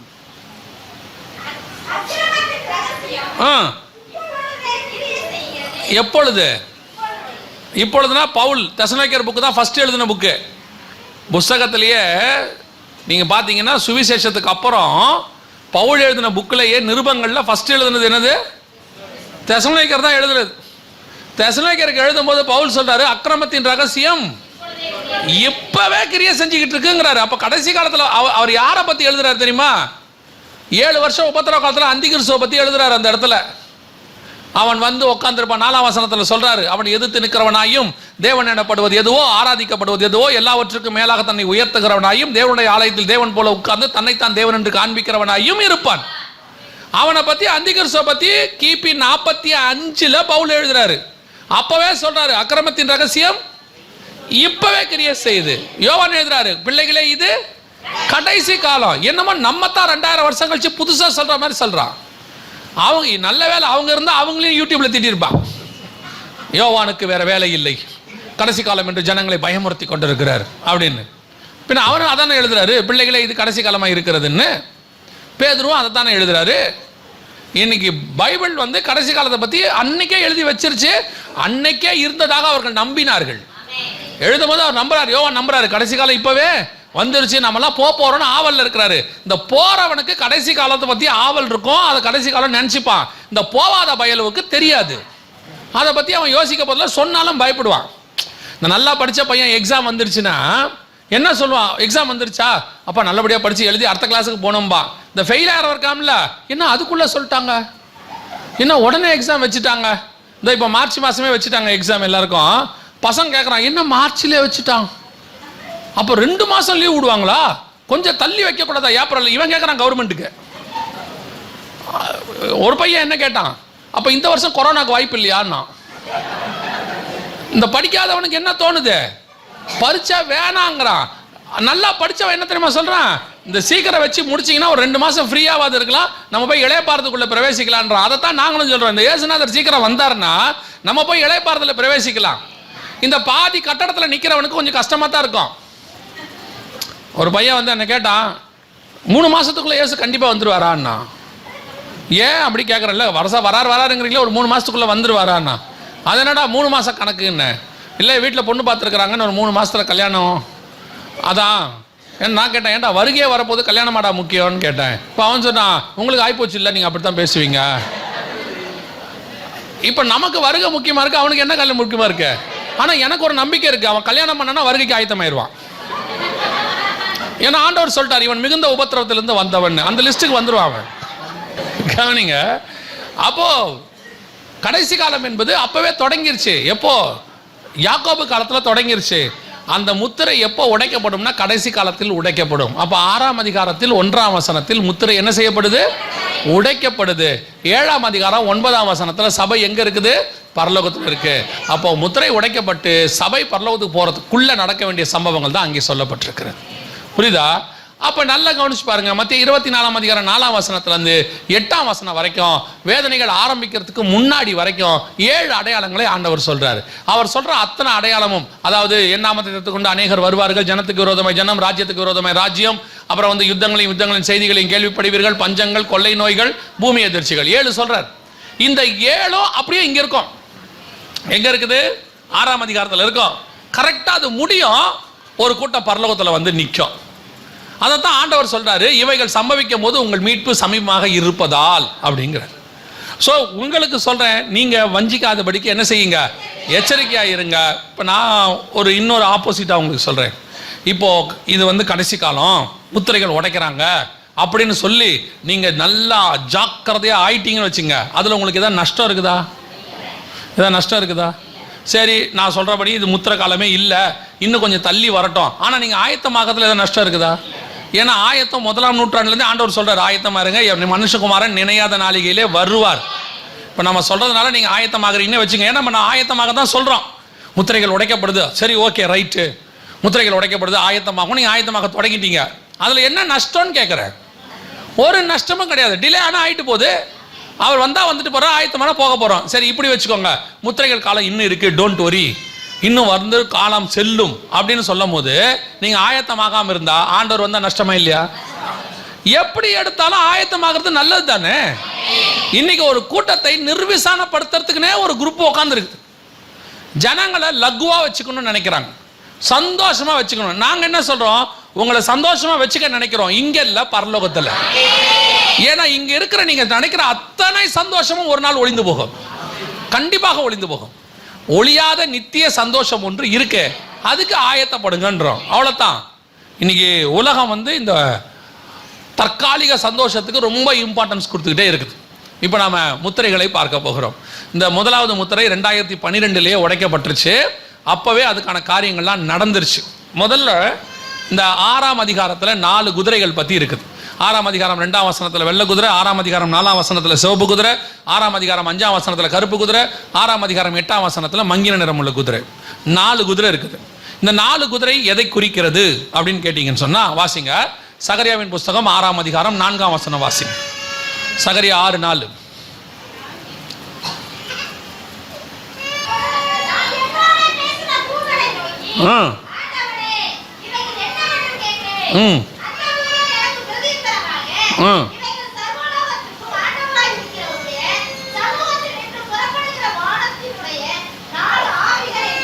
ஆறாம் அதிகாரம் 1 முதல் 4 வசனத்துல 4 குதிரை வருது. அங்கேயும் இருக்கு, கருப்பு நிற குதிரை இருக்குது, சிவப்பு நிற குதிரை இருக்குது, புள்ளி புள்ளியான குதிரை இருக்குது, மங்கின நிறமுள்ள குதிரை இருக்கு, சாரி வெள்ளை நிற குதிரை இருக்கு. இந்த 4 குதிரையும் என்ன அப்படின்னு அவன் கேட்குறான். அந்த 4 குதிரைக்கு தூதன் பதில் சொல்றான், இது 4 ஆவிகள் அப்படின்னு இருக்கு. இப்போ அதே காரியம் தான் 6ஆம் அதிகாரம் வெளிப்படுத்தின விசேஷத்துல இருக்கு. இந்த இடத்துல 4 குதிரைகள் இருக்குது, ஒவ்வொரு குதிரையும் ஒரு ஆவி. அது என்ன ஆவின்னு கேட்டிங்கன்னா, அந்த 6ஆம் அதிகாரம் சகரியா புஸ்தகத்தை அப்புறம் வீட்டில் போய் நீங்கள் படிங்க. அங்கே காணும்போது சொல்கிறாரு, இந்த குதிரைகள் தேவனுடைய சித்தத்தை பூமியில் செய்கிறது. கருப்பு குதிரை கர்த்தரை சாந்திப்படுத்தியது, போய் அந்த வடபுறத்திலிருந்து என்ன பண்ணுச்சு, கர்த்தருடைய இருதயத்தை என்ன பண்ணுச்சு, சாந்திப்படுத்துச்சு. அப்போ தேவனுடைய திட்டத்தை பூமியில் செய்யக்கூடியதான் என்னது, இந்த ஆவிகள் அப்படின்னு அர்த்தம். ஏன் ஆவிகளை வச்சு ஆண்டவர் செய்கிறாரு அப்படின்னா, உங்க எல்லாருக்கும் தெரியும். இப்போ முதலமைச்சர் இருக்கிறாரு, உங்களுக்கு 6000 ரூபா கொடுக்குறேன்னு சொல்லிட்டாரு. அதில் பொங்கலுக்கு 1000 ரூபா கொடுக்குறேன்ட்டாரு, கரும்பு கொடுக்குறேன்ட்டாரு. அவர் வந்து வீட்டுக்கு கொடுப்பாரா இல்லை அதிகாரிகளை விட்டு கொடுப்பாரா? அதிகாரிகளை வச்சு அனுப்புவார். அதான் புரோட்டோகால், அதுதான் வந்து முறை. எந்த ஒரு காரியத்தையும் மேலே இருக்கிறவங்க நேரம் என்ன பண்ண மாட்டாங்க, அனௌன்ஸ் தான் பண்ணுவாங்க. அந்த அனௌன்ஸ் பண்ணுறதை செய்ய வேண்டியது அதிகாரியோடைய வேலை. அதே மாதிரி தான் தேவன் சர்வ வல்லமை உள்ள ராஜா, அவர் வானத்தில் நினைக்கிறதை உம்முடைய சித்தம் பரலோகத்தில் செய்யப்படுவது போல பூமியிலிருந்து செய்யப்படுவதாக. அவர் அங்க சொல்றதை இந்த ஆவிகள் என்ன செய்யும், இந்த பூமிக்கு 4 ஆவிகள் இருக்குது, 4 புறமும் நிக்குது. இந்த 4 புறமும் அது என்ன செய்யுது, கர்த்தருடைய சித்தத்தை அது செஞ்சுக்கிட்டே இருக்கு அப்படின்னு இருக்கு. ஸோ இப்போ முதலாவது முத்திரை உடைக்கப்பட்டது. 6ஆம் அதிகாரம் 2வது வசனத்தில், இதோ ஒரு வெள்ளை குதிரையை கண்டேன், அதன் மேல் ஏறி இருந்தவன் வில்லை பிடித்திருந்தான், அவன் ஜெயிக்கிறவனாகவும் ஜெயிப்பவனாகவும் புறப்பட்டான், அவனுக்கு ஒரு கிரீடம் கொடுக்கப்பட்டது அப்படின்னு. இது எதை பற்றி சொல்லப்பட்டிருக்கிறது அப்படின்னு கேட்டிங்கன்னா, பூமியில் தொடங்க போகிறதான உபத்திரவ காலத்தினுடைய அந்த ஆட்சியை செய்ய போகிற கவர்மெண்ட், அந்த ஆட்சி பூமியில் தொடங்க போது அதில் கடைசியாக ஒரு ராஜா வருவான், அவன் தான் அந்தி கிறிஸ்துவாக இருப்பான். அவன் 7 வருஷம் ஆட்சி செய்வான். அந்த 7 வருஷம் தான் உபத்திரவ காலம். அந்த ஆட்சி தொடங்கிறதுக்கு முன்பதாக தான் உங்களை என்னை மீட்க வருவேன் என்று கர்த்தர் வாக்கு பண்ணி இருக்கிறார். அல்லேலூயா. அப்ப அந்த ஆட்சி தொடங்குது பார்த்தீங்களா, அவனுக்கு வந்துட்டு உடனே அவன் ராஜாவா இருக்க மாட்டான். அவனுக்கு முன்னாடி 10 பேர் வருவாங்க, வந்து எல்லாத்தையும் ஆயத்தம் பண்ணுவாங்க. வெளிப்படுத்தின விசேஷம் 17ஆம் அதிகாரம் 10 முதல் 13 வசனங்களை நீங்க வாசிச்சு பார்த்தீங்கன்னா, 12வது வசனம், நீ கண்ட 10 கொம்புகளும் 10 ராஜாக்களாம், இவர்கள் இன்னும் ராஜ்யம் பெறவில்லை, இவர்கள் மிருகத்துடனே கூட 1 மணி நேரம் அளவும் ராஜாக்கள் போல அதிகாரம் பெற்றுக் கொள்ளுகிறார்கள். 13வது வசனம், இவர்கள் ஒரே யோசனை உள்ளவர்கள், தங்கள் வல்லமையும் அதிகாரத்தையும் மிருகத்தின் கையிலே கொடுப்பார்கள். அப்ப அந்த 10 பேர் முன்னாடி வந்து ரெடி பண்ணி அவங்க கையில கொடுப்பாங்கன்னு இருக்கு. அந்த 10 பேர் வந்து ஆட்சியை தொடங்குறாங்க பாத்தீங்களா, அந்த தொடங்குவதை பத்தி தான் அங்க இருக்கு. அவங்களுடைய ஆட்சி பூமியில தொடங்குவதை பத்தி தான் அங்க இருக்கு. அவர்கள் ஜெயிக்கிறவராகவும் ஜெயிப்பவராகவும் புறப்பட்டான். வெளிப்படுத்தின விசேஷம் 13ஆம் அதிகாரம் 7ஆம் வசனத்துல நீங்க வாசிக்கும் போது இதற்கான இன்னொரு ப்ரூஃப் அங்க இருக்குது. மேலும் பரிசுத்தவான்களோட யுத்தம் பண்ணி அவர்களை ஜெயிக்கும்படி அதற்கு அதிகாரம் கொடுக்கப்பட்டது அல்லாமல் ஒவ்வொரு கோத்திரத்தின் மேலும் பாஷைக்காரர் மேலும் ஜாதிகள் மேலும் அதற்கு அதிகாரம் கொடுக்கப்பட்டது அப்படின்னு 13:7 இதனுடைய தீர்க்க தரிசனம் நிறைவேறுதல் இது. அந்த தீர்க்க தரிசனமா சொல்லப்பட்டது 6ஆம் அதிகாரம் 2ஆம் வசனம். அந்தி கிறிஸ்துவின் ஆட்சி புறப்படுவதை பத்தி இருக்கு. அதுல குறிப்பாக அந்த குதிரை என்ன கலர்ல இருக்குது? 6ஆம் அதிகாரம் 2ஆம் வசனம் என்ன கலர்ல இருக்குது? வெள்ளை கலர்ல இருக்குது. வெள்ளை கலர் என்பது எதை குறிக்குது? ஆவிக்குரிய விதத்தில் பரிசுத்தத்தை குறிக்கும். உலக பிரகாரம் ஆட்சி தொடங்கும் போது எதை குறிக்கும்? சமாதானத்தை குறிக்கும். அப்போ அந்திகிறிஸ்துவோட ஆட்சி பூமியில தொடங்கும் போது எப்படி தொடங்கும்? சமாதானமாய் தொடங்கும். வாசிங்க வெளிப்படுத்தின விசேஷம் தானியேல் தீர்க்கதரிசன புஸ்தகம் 11ஆம் அதிகாரம் 21வது வசனத்தை வாசிங்க. தானியேல் 11:21. அவன் ஸ்தானத்திலே அவமதிக்கப்பட்டவன் ஒருவன் எழும்புவான், அவனுக்கு ராஜ்யபாரத்தின் மேன்மையை கொடாதிருப்பார்கள், ஆனாலும் சமாதானமாய் நுழைந்து இச்சகம் பேசி ராஜ்யத்தை கட்டி கொள்ளுவான். அந்த ராஜ்யத்தை கட்டி கொள்ளுவான் இருக்குல்ல, அதுதான் அவனுக்கு ஒரு கிரீடம் கொடுக்கப்பட்டது. ஏன்னா கிரீடத்தை ஒருத்தன் தலையில வச்சுட்டு அவன் என்னவாயிருச்சு? ராஜாவாயிட்டார்னு அர்த்தம். சாலமோன் தலையில கிரீடத்தை வச்சவன அவர் என்னவாயிட்டாரு? ராஜாவாயிட்டார்னு அர்த்தம். அவன் கையில் கிரீடம் கொடுக்கப்பட்டதுன்னா அவன் ஜெயிப்பவனாக புறப்பட்டான்னு இருக்கு. இங்க 11:21 தானியேல் வசனம் சொல்லுது, சமாதானமாய் நுழைந்து இச்சகம் பேசி ராஜ்யத்தை கட்டி கொள்வான். அந்த சமாதானமாய் நுழையர் தான் வெள்ளை கலர் குதிரை. முதலாவது இது எப்ப நிறைவேறுச்சு அப்படின்னு பாத்தீங்கன்னு சொன்னா, கவனிங்க, இது எப்ப நடந்தது அப்படின்னா, கவனிங்க, worst crises in decades and repeated scenes of social unrest across the continent, the European Union has been awarded the 2012 Nobel Peace Prize. The Norwegian Nobel Committee has decided that the Nobel Peace Prize for 2012 is to be awarded to the European Union. அவர் என்ன சொன்னார் தெரியுதா? 2012க்கான சமாதானத்துக்கான Nobel பரிசு European யூனியனுக்கு வழங்கப்பட்டது அப்படின்னு சொல்றார். சமாதானத்துக்கான, உலகத்தில் சமாதானத்தை கொண்டு வந்ததுக்காக ஐரோப்பியன் யூனியனுக்கு அந்த என்ன கொடுக்குறாங்க? ஆமா, இந்த ஐரோப்பியன் யூனியன் யாருன்னு கேட்டீங்கன்னா கரெக்டா 10 நாடுகள் கூட்டமைப்பு. இந்த யூரோப்பியன் யூனியனுக்கு ஒரு தலைமை பீடம் இருக்கு. WEUன்னு சொல்லுவாங்க, வெஸ்டர்ன் யூரோப்பியன் யூனியன், மேற்கத்திய ஐரோப்பிய ஒன்றியம் அப்படின்னு அர்த்தம். இதுல எத்தனை நாடு இருக்குதுன்னா 10 நாடு இருக்குது. இந்த 10 நாடு எப்போ ஃபார்ம் ஆச்சுன்னா 1943 ஃபார்ம் ஆச்சு. அவங்க அதிகாரத்தை எப்போ பெற்றுக்கொண்டாங்கன்னா 2001. அப்படியே கொஞ்சம் கொஞ்சமா வளர்ந்து 2012 அவங்களுடைய முழு ஆளுகை பூமிக்குள்ள செய்ய தொடங்கினாங்க. கரெக்டா அவங்க ஆரம்பிச்சாங்க, அவங்களுக்கு சமாதானத்துக்கான நோபல் பரிசு கொடுக்கப்பட்டது. கரெக்டா அவங்க ஆரம்பிச்சு 50 வருஷம் கழிச்சு இது நடந்துச்சு. அவங்களுக்கு இந்த சமாதானத்துக்கான நோபல் பரிசு கொடுத்தாச்சு. முதலாவது முத்திரை அப்பயே உடைக்கப்பட்டுருச்சு. இப்போ இந்த 10 பேர் அவங்க என்ன செய்யறாங்கன்னா, உலகத்தின் வல்லமை அதிகாரம் எல்லாத்தையும் ரெடி பண்ணிக்கிட்டு இருக்கிறாங்க. இந்த 2014 நாங்கள் வந்தபோது சொல்லியிருப்போம், உங்களுக்கு ஞாபகம் இருக்கும். 2004 சொல்றோம், இந்த யூரோப்பியன் யூனியனுக்குன்னு தனி இராணுவமே கிடையாது. இவங்க அந்த இராணுவத்தை என்ன செய்வாங்க? உருவாக்குவாங்க. ஒரு காலம் வரும், ஏன்னா இராணுவத்தை உருவாக்கினாதான் வல்லரசா மாறவே முடியும். இப்போ இந்த யுத்தம் தொடங்கின உடனே இவங்க இராணுவத்தை உருவாக்க தொடங்கிட்டாங்க. இப்போ இவங்க என்ன சொல்றாங்கன்னா, நமக்கு ஒரு ராணுவம் வேணும், நம்ம ராணுவத்தை ரெடி பண்ணி, ஏன்னா செங்கடல்ல எல்லாரும் அடிக்கிறாங்க இல்லையா, ஸோ நம்ம ராணுவம் இருந்தால் யாரும் என்ன செய்ய மாட்டாங்க? அடிக்க மாட்டாங்கன்னு இவங்க ராணுவத்தை உருவாக்கியாச்சு. 2ஆம் உலக யுத்தம் முடியும் போது அமெரிக்க ராணுவம் தலையெடுத்துச்சு. வந்து அவங்க குண்டு போட்டு பெரிய நாடாக மாறினாங்க. இப்போ 3ஆம் உலக யுத்தம் ஆரம்பிச்சிருக்குது இல்லையா, இது முடியும் போது இவங்க வல்லரசாக மாறுவாங்க. இவங்களுடைய இராணுவம் தான் உலகத்தில் இருக்கிற பெரிய இராணுவமாக இருக்கும். அப்பொழுது இதற்கு ஒரு தலைவர் வருவான். அந்த தலைவர் தான் அந்தி கிறிஸ்துவாக இருப்பான். அவனுக்கு முன்னாடி நடக்க வேண்டிய சம்பவங்கள் தான் இப்போ நடந்துக்கிட்டு இருக்கு. இதற்கான ஆயத்த பணி 2012 நடந்துருச்சு.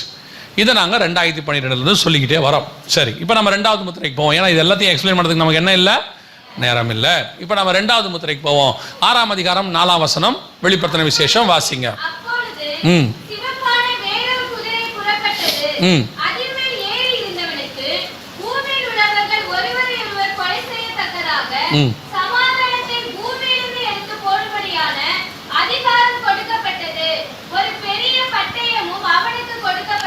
நல்லா கவனிங்க. இப்போ 2வது சிவப்பு குதிரையை பற்றி பார்க்கணும். இப்போ இந்த சிவப்பு குதிரை போறப்படும் பொழுது நடக்கிற சம்பவங்கள் எல்லாம் அங்கே சொல்லியிருக்கு. இப்போ இந்த குதிரையில் நடக்கிற சம்பவத்தை நாம் கொஞ்சம் பின்னாடி இருந்து பார்க்க போகிறோம். ஏன்னா அப்படி பின்னாடி இருந்து பார்த்தா உங்களுக்கு ஈஸியாக புரியுன்றதுக்காக. இப்போ இந்த வசனம் என்ன சொல்லுது? 6ஆம் அதிகாரம் 4ஆம் வசனத்தில், அவனுக்கு ஒரு பெரிய பட்டயமும் கொடுக்கப்பட்டது அப்படின்னு இருக்குது. பெரிய பட்டயமும் கொடுக்கப்பட்டது. இப்போ பெரிய பட்டயம் அப்படிங்கிறதுனா என்ன, முதல்ல பட்டயம்னா என்ன அப்படின்னு பார்த்தீங்கன்னா, பைபிளில் 3 விதமான பட்டயங்கள் இருக்குது. பைபிளில் 3 விதமான பட்டயம். ஒன்று மனுஷன் கையில் உள்ளதான பட்டயம், 2 தேவன் கையில் உள்ள பட்டயம், 3 தூதன் கையில் உள்ள பட்டயம். இந்த 3 பட்டயத்துக்கும் 3 விளக்கங்கள் இருக்குது பைபிளில் இருக்குது. மனுஷன் கையில் உள்ள பட்டயம் அப்படின்னா என்ன அர்த்தம்னா, யுத்தம்னு அர்த்தம், சண்டை போட போகிறாங்கன்னு அர்த்தம். இப்போ நீங்கள் 1 சாமுவேல் 17 வாசித்து பார்த்தீங்கன்னா, இப்போது இவர் வரார், கோலியாத் வராரு, வரும்போது அவன் ஒரு பெரிய பட்டயத்தை பிடித்திருந்தான் அப்படின்னு இருக்கும். தாவீதின் கையிலே பட்டயம் இல்லாதிருந்தது அப்படின்னு இருக்கும். அதனால தான் அவர் கவட்டக்கல் எடுத்து அடித்தார், கூழாங்கல் வச்சு அடித்தாருன்னு பார்க்குறோம். அப்போ பெரிய பட்டயம் என்பது எதை குறிக்கிறது? மனுஷன் கையில் இருந்தால் அதுக்கு எதை குறிக்குது? யுத்தத்தை குறிக்கிறது. சரி, தேவனுடைய பட்டயம் என்பது எதை குறிக்கிறது? ஆவியின் பட்டயம், கர்த்தருடைய பட்டயம் ஆகிய அப்படிங்கிறது எதை குறிக்குது?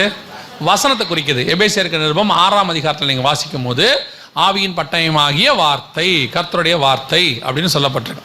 அவர் தன்னுடைய வாயின் பட்டயங்களால் அவனோடு கூட யுத்தம் செய்வார் அப்படின்னு 19ஆம் அதிகாரம் வெளிப்படுத்தின விசேஷத்தில் சொல்லப்பட்டிருக்கு. அவர் வாயிலிருந்து கருக்குள்ள பட்டயம் புறப்பட்டது அப்படின்னு இருக்கு. இதெல்லாம் எதை குறிக்குது? வசனத்தை குறிக்குது. தூதன் கையில் உள்ள பட்டயம் என்பது எதை குறிக்கிறது? அதுதான் இப்போ முக்கியம். ஏன்னா நம்ம இப்போ தூதன் கையில் தான் என்ன இருக்குது? பட்டயம் இருக்கு. எதை குறிக்கிறது? வாசிங்க. 1 நாளாகமத்தின் புஸ்தகம் 21ஆம் அதிகாரம் 12வது வசனத்தை வாசிங்க. 1 நாளாகமம் 21:12.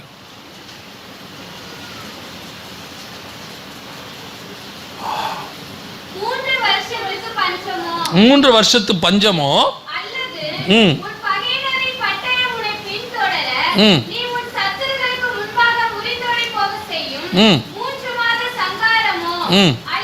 அல்லது கர்த்தருடைய தூதன்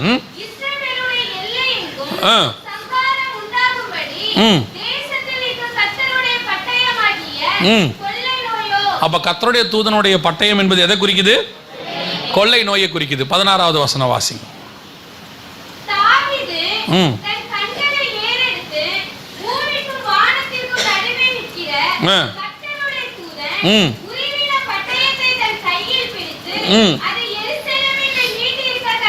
அன்னைக்கு எருசலேம்ல என்ன வந்துச்சு? என்ன நடந்துச்சு? கொள்ளை நோய் வந்துச்சுன்னு வசனம் சொல்லுது.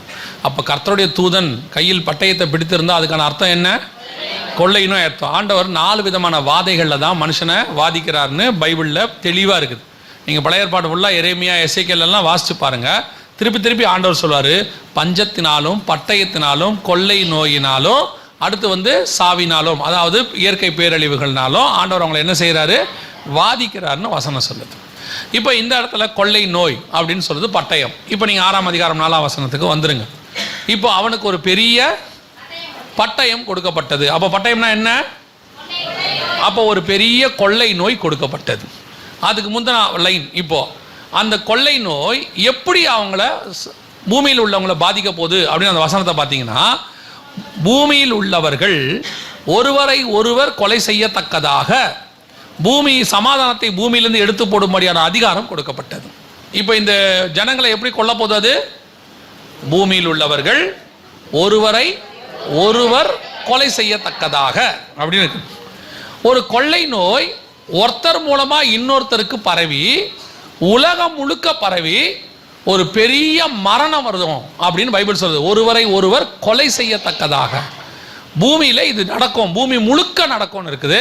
அது ஒரு பெரிய பட்டயம், ஒரு பெரிய கொள்ளை நோயின்னு இருக்குது. இது எப்போ நடக்கும்னா 6ஆம் அதிகாரம் முத்திரை எப்போ உடைக்கப்படும்? கடைசி நாட்கள். கடைசி நாளுங்கிறதுக்கு நேத்து ஒரு அடையாளம் சொன்ன, உங்களுக்கு ஞாபகம் இருக்குமான்னு தெரியாது. கடைசி நாட்களை எதை வச்சு கணிக்கலாம்? நேத்து சாயங்காலம் பார்த்தோம். கடைசி நாள் என்பதற்கு ஆரம்பிச்சது அப்போஸ்தலர் நடவடிக்கைகள் 2ஆம் அதிகாரத்தில். நம்ம காலத்தில் கடைசி நாள் எதை வச்சு பார்க்க முடியும்? ஓசியாவின் புஸ்தகம் 3ஆம் அதிகாரம் 5ஆம் வசனம் என்ன வாசிச்சோம்? இஸ்ரவேல் புத்திரர் கடைசி நாட்களில் 5 கையாய். அப்போ கடைசி நாள் என்பது எதை குறிக்குது? இஸ்ரவேல் புத்திரர் திரும்பி வர்றது கடைசி நாளுக்கான ஒரு அடையாளம். முத்திரை எப்போ உடைக்கப்படும்? கடைசி நாளில் உடைக்கப்படும். அப்போ இஸ்ரவேல் புத்திரர் திரும்பி வந்த பிறகு இந்த முத்திரைகள் என்ன செய்யப்படும்? உடைக்கப்படும். இஸ்ரவேல் புத்திரர் திரும்பி வந்த பிறகு ஒரு பெரிய கொள்ளை நோய், பூமியில் ஒருவரை ஒருவர் கொலை செய்யத்தக்கதாக ஒன்று வந்துச்சுன்னா எப்போ வந்துச்சு? 2019 கொரோனா வந்துச்சு. இதுக்கு முன்னாடி வந்த எத்தனையோ கொள்ளை நோய் இருக்கு. ஆனால் இந்த அளவுக்கு பூமியில் இருக்கிற மொத்த பேரையும் பாதித்த கொள்ளை நோயின்னு ஒன்று கிடையாது. 189 85 நாடுகளுக்கு மேலே வந்திருக்குது. 2 தீவுகளுக்கு மட்டும்தான் இது வரல. மற்றபடி எல்லா நாட்டுக்கும் இது வந்துருச்சு. ஆனால் இது கொலை, இப்போ எப்படி இது மரணம் வந்துச்சுங்கிறத வசனம் எவ்வளோ தெளிவாக 2000 வருஷத்துக்கு முன்னாடி சொல்லியிருக்கு பாருங்க. ஒருவரை ஒருவர் கொலை செய்யத்தக்கதாக. உங்களுக்கு ஞாபகம் இருக்கும்னு நினைக்கிறேன், மறந்துருக்க மாட்டீங்க. இந்த கொரோனாவில் உங்களை என்ன பண்ண சொன்னாங்க? எல்லாரையும் 2 முக்கியமாக செய்ய சொன்னாங்க. ஒன்று, இன்னொன்று தனித்திரு. ஏன் தனித்திருக்க சொன்னாங்க? அவங்க வழியாக தான், ஒரு ஆள் வழியாக தான் இன்னொரு ஆளுக்கு என்ன செய்யுது? பரவுது. ஒரு சர்டன் டிஸ்டன்ஸில் இருந்தீங்கன்னா என்ன செய்யாது? பரவாது அப்படின்னு சொல்லி தனித்தனியாக இருங்க, 3 அடி விலகி இருங்க, ஒருத்தரை ஒருத்தர் நெருங்காதீங்க. ஏன்னா ஒருத்தர் மூலமாக தான் இன்னொருத்தருக்கு அது என்ன செய்யுது?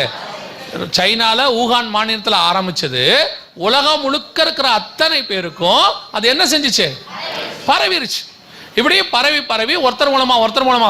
இதுல என்ன பெரிய ஆச்சரியம்னா, கொரோனா தண்ணி வழியா பரவல. புரியுதா உங்களுக்கு?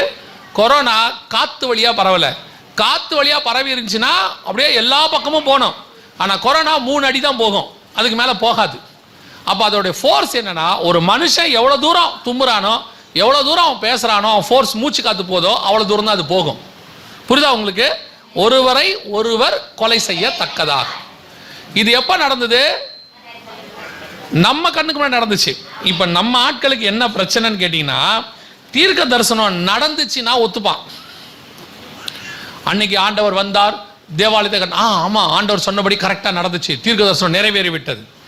நடக்க போதுன்னு சொல்லுங்க, ஒத்துப்பான். ஆமா நிச்சயம் ஆண்டவர் வரப்போகிறார், 2 சாட்சிகள் வருவார்கள், தேவாலயங்கள்லாம் இடிக்கும், எல்லாம் ஓகே, தேவாலயம் கட்டுவாங்க, எல்லாம் ஓகே. இப்போ நடந்துகிட்டு இருக்குதுப்பா ஒண்ணுன்னா ஒத்துக்க மாட்டான். அது இப்போ கிடையாது. ஏன்? நம்ம காலத்தில் அப்படிலாம் நடக்காது. நம்ம காலம் கிருபையின் காலம்.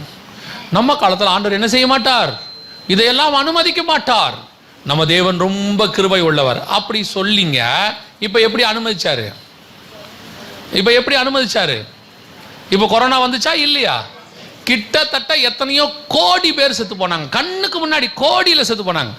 நீங்க பாருங்க, பைபிளில் கூட 1000 கணக்கில் தான் செத்துருப்பாங்க, சில இடத்துல லட்சக்கணக்கில் செத்துருப்பாங்க. ஆனா கோடி கணக்கில் நம்ம கண்ணுக்கு முன்னாடி நடந்திருக்குது. இந்த எந்த உணர்வாது நமக்கு வந்துச்சா? ஏதாவது உணர்வு நமக்கு வந்துச்சா? நம்ம கண்ணுக்கு முன்னாடி ஒரு சம்பவம் நடக்குது, உலகம் முழுக்க நடக்குது, கோடி கணக்கில் ஜனங்க செத்து போறாங்க. சரி, இது பைபிள்ல இல்லாம இருக்குமா? ஏதாவது பைபிளுக்குள்ள இருக்குமா? ஏதாவது யோசிச்சாது பார்த்தோமா? கிடையாது. ஏன்னா நம்ம காலத்தில் நடந்தா அவங்களுக்கு என்ன கிடையாது? அது தீர்க்க தரிசனம் கிடையாது, அது சம்பவம். ஏதோ ஒரு சம்பவம் நடந்துருச்சு, அன்னைக்கு தீர்க்க தரிசனம் நிறைவேறுச்சுன்னா ஒத்துக்க மாட்டாங்க. நல்லா தெரிஞ்சுக்கொள்ளுங்க, நம்முடைய காலத்தில் நடக்க வேண்டிய தீர்க்க தரிசனங்களும் வேதாகமத்தில் உண்டு. அது நம்ம காலத்தில் தான் நடக்கும். இஸ்ரவேல் புத்திரர் திரும்பி வருவாங்கன்னு ஆண்டவர் சொன்னாரு.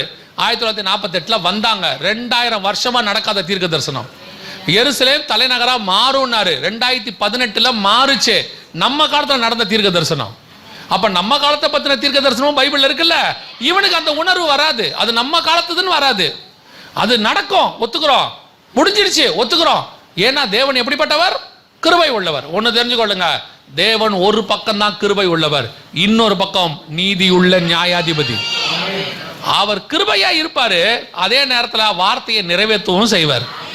உங்களுக்கு புரியுதா? கிருபையாவும் இருப்பாரு, அதனால அவர் வார்த்தையை நிறைவேற்றாம போகவும் மாட்டாரு. அப்புறம் கிருபைனா என்னங்க? அவர் சொன்ன வார்த்தை நடக்கும், அதுக்கு நடுவில் நீங்களும் நானும் பாதிக்காம பார்த்துப்பாரு, அதுக்கு பேர் தான் கிருபை. இதெல்லாம் நடக்கும். இப்ப நமக்கு என்ன தெரியுமா? விசுவாசிகளுக்கு, ஊழியக்காரங்களுக்கு என்ன இப்ப என்ன தெரியுமா?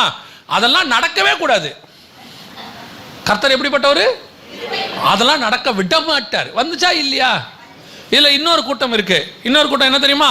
நினிவேக்கு இறங்கின தேவன் எனக்கும் இறங்குவார். நான் இப்பவும் ஒத்துக்கிறேன், நினிவேக்கு இறங்கினவர் நமக்கு என்ன செய்வாரு? இறங்குவார். நீங்க நினிவே ஜனங்க மாதிரி ஜோம் பண்ணீங்களா? நினிவே ஜனங்க மாதிரி ஜோம் பண்ணா தானே அவர் இறங்குவாரு. நினிவே ஜனங்க இரவும் பகலும் 40 நாள் ரட்டு உடுத்தி சாம்பல்ல உட்காந்து புசியாமலும் குடியாமலும் இருந்தா. நீங்க ரட்டுடுத்த வேணாம், சாம்பல்ல உட்கார வேணாம், புசியாமலும் குடியாமலும் மட்டும் இருங்களேன். உங்களால 4 மணி நேரம் முடியுமா? 40 நாளுக்கு சொல்றீங்களா, 4 மணி நேரம் முடியுமா? 3 மணி நேரம் உபவாச ஜபத்துக்கே சாப்பிட்டு வரிய முடியும் போது சாப்பாடு போட்டுறாங்க. நடுவில் 3 மணி நேரம் உபவாச ஜபம். இதுக்கு போஸ்டர் வேற. விசேஷித்த உபவாச கூடைக்கு வரும்படி உங்களை அன்புடன் அழைக்கிறோம், முடிவிலே உணவு வழங்கப்படும். போட்டா தானே வரீங்க. இதுல வேற நீங்க ஏன் நினிவே ஜனங்களை கூப்பிடுறீங்க? அவன் ஒரு புறஜாதி ராஜா, அவனுக்கு ஒரு பயம் வந்துச்சு. அவன் 40 நாள் அவன் எப்படி சட்டம் போட்டான் தெரியுமா? ஆடு மாடு கூட தண்ணி குடிக்க கூடாதுன்னா. நீங்க ஆடு மாடுக்கு தண்ணி கொடுக்காம இருப்பீங்க? நீங்க வேணா கூட உபவாசம் இருப்பீங்க, பிள்ளைகளுக்கு பால் பாட்டில் எல்லாத்தையும் தூக்கிட்டு வந்துருவீங்க, பிஸ்கெட் பாக்கெட்ல எல்லாம் எடுத்துட்டு வந்துருவீங்க. நாம இருக்கலாம், நம்ம பிள்ளைகள் எப்படி இருப்பாங்க? பிள்ளைகள் பாவம் இல்லையா? அப்ப நினிவே ஜனங்களை பத்தி பேசாதீங்க. பேசுனீங்கன்னா வாயிலே அடிப்பாரு. ஆண்டவர் கிருபை உள்ளவர், கிருபை உள்ளவர், கிருபை உள்ளவர். அந்த கிருபை எப்படி வந்துச்சு தெரியுமா? அவர் இருதயத்தை அவர்கள் அசைத்தார்கள். அது மட்டும் இல்ல, கர்த்தர் முதல் நாள் உபவாசம் இருந்த உடனே நினிவேக்கு இறங்கிரல. கர்த்தர் தான் சொன்னபடி அவர்கள் செய்கிறார்களா என்று 40 நாள் வெயிட் பண்ணி பார்த்தாராம். 40 நாள் வெயிட் பண்ணி பார்த்துட்டு மனஸ்தாபப்பட்டார்னு இருக்குது. நீங்க 2 நாள் கூட ஜெபம் பண்ணுவீங்க, 3ஆவது நாள் வரமாட்டீங்க, ரொம்ப பிஸி. ஆனா சொல்றது மட்டும், நினிவேக்கு இறங்கின தேவன். நினிவேக்கு இறங்கினார்னா நினிவே மாதிரி நீங்களும் ஜெபம் பண்ணா தான் இறங்குவார், இல்லைன்னா இறங்க மாட்டார். நம்ம கண்ணுக்கு முன்னாடி இவ்வளோ பெரியதான முத்திரை உடைக்கப்பட்டு கடைசி காலத்தில் இப்படி ஒரு சம்பவம் கடந்த 100-200 வருஷத்துல கிடையவே கிடையாது. இத்தனை கோடி பேர் செத்து போயிருக்கிறாங்க, நம்ம கண்ணுக்கு முன்னாடி போச்சு. அது ஒரு பக்கம் இருக்கட்டும். சரி, இவ்வளோ நடந்துச்சே, உங்களுக்கு ஒரு உலகத்தானுக்கு இருக்கிற உணர்வு உங்களுக்கு வந்துச்சா? உலகத்தான் என்ன சொன்னா, ஒரு வயசானவங்க சொன்னாங்க, என்ன சொன்னாங்க, காலம் முத்தி போச்சு, கடைசி காலம் ஆகி போச்சு, உலகம் என்ன செய்ய போகுது, அழிய போகுது அப்படின்னு. இது அவங்க வேதத்தில் இல்லை, நம்ம வேதத்தில் இருக்கு. முடிவு காலத்தில் இப்படி ஒரு கொள்ளை நோய் வரும்னு இயேசு சொன்னாரு. இப்படி ஒன்று வரும்னு சொல்லி பைபிளும் சொல்லுது. உங்களுக்கு எங்க போச்சு உணர்வு? இப்படி ஒன்று நடந்துச்சே, ஏதாவது தோணுச்சா உங்களுக்கு? இப்படி ஏன் நடக்குது, இவ்வளோ பெரிய சம்பவம் ஒன்று நடக்குதுன்னு தோணுச்சா? ஏதாவது தோணவே இல்லை பாருங்க. ஏன்னா ஆண்டவர் சொல்றார் மத்திய 24, 37, 38ல, யோவா காலத்தில் ஜனங்க எப்படி இருந்தாங்களாம்? வெள்ளம் வந்து வாரிக்கொண்டு போகும் அளவு எப்படி இருந்தாங்களாம்? உணராது இருந்தார்கள். இப்போ அந்த உணராது இருக்கிற கூட்டம் தான் இருக்குது. என்ன நடந்தாலும் உணர்வு இல்லை. எவ்வளோ பெரிய சம்பவம். நல்லா கவனி. இந்த கொரோனா இந்த பூமியில் எவ்வளோ நாள் எமர்ஜென்சி தெரியுமா? எமர்ஜென்சின்னு எவ்வளோ நாள் தெரியுமா? 2019 டிசம்பர்லேருந்து 2023 மே மாதம் வரைக்கும். மே மாதத்தில் UN என்ன சொல்லிருச்சு? கொரோனா எமர்ஜென்சியை நீக்கிருச்சு. இனிமேட்டு கொரோனா சீரியஸ் கிடையாது அப்படின்னு சொல்லிட்டாங்க. இந்த இடைப்பட்ட காலம் எவ்வளோ தெரியுமா? 3.5 வருஷம். எவ்வளோ நாள்? பைபிளில் உபத்திரவ காலம் எத்தனை வருஷம் தெரியுமா? மிக முக்கியமான ஆண்டவர் வாதிக்கிற காலங்கள்லாம் கவனிச்சு பாருங்க, 3.5 வருஷம். அது எலியா காலத்து பஞ்சமாக இருக்கட்டும், 12ஆம் அதிகாரம் வெளிப்படுத்தின விஷயத்தில் ஸ்ரீயானவள் ஓடி போகிறதா இருக்கட்டும், ஸ்ரீயானவள் பறந்து போகிறதாக இருக்கட்டும், எல்லாம் எடுத்து பாருங்க, 3.5 வருஷம் 3.5 வருஷம் 3.5 வருஷம் தான். சரி, பைபிளில் இல்லாவே இருக்கட்டும், இப்படி ஒரு 3.5 வருஷம் நமக்கு முன்னாடி போயிருக்குது. ஏதாவது உணர்வு வந்துச்சா கொஞ்சமாவது? ஐயோ, பைபிளில் சொல்லியிருக்கிற மாதிரி ஒரு 3.5 வருஷம் நம்ம காலத்துலேயும் நடக்குது.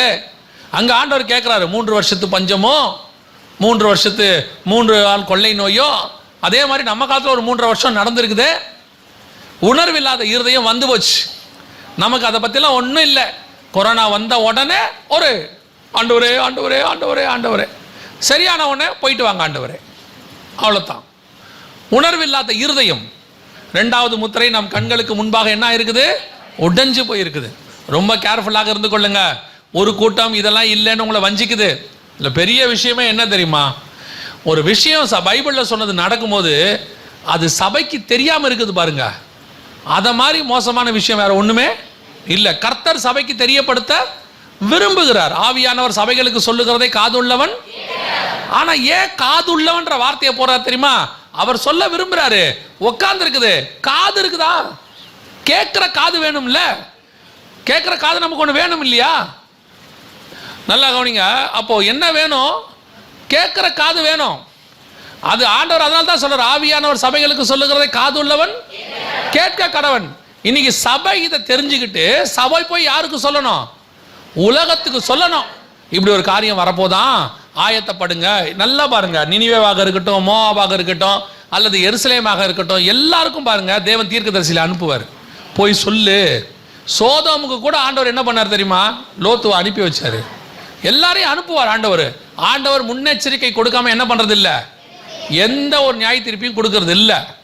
ஒரு உலகத்தில் இது வரப்போகுதுன்னா கூட கர்த்தர் என்ன பண்ணுறாரு தெரியுமா? ஒரு முன்னெச்சரிக்கை கொடுக்குறாரு. பூமி அதிர்ச்சி வர மாதிரி இருக்குது, சுனாமி வர மாதிரி இருக்குது, கேர்ஃபுல்லாக இருங்கன்னு சொல்கிறாங்க. ஆண்டவர் முன்னெச்சரிக்கையாக சொல்கிறாரு. ஆனால் கேட்கணுமே. நம்ம இன்னும் என்ன பண்ணிட்டோம் தெரியுமா? அந்த கிருபையின் காலத்தில் கிருபையை மிஸ்யூஸ் பண்ணுறோம். ஆண்டவர் நடத்த மாட்டார், அப்படிலாம் நடக்காது, அப்படிலாம் வாய்ப்பே இல்லை. யோசித்து பாருங்க, நம்ம கண்ணுக்கு முன்னாடி குறைஞ்சபட்சம் 10 கோடி பேராக சேர்த்துருக்கணும் இந்த 3 வருஷத்துக்குள்ள. எவ்வளோ பெரிய மரணம் பாருங்க.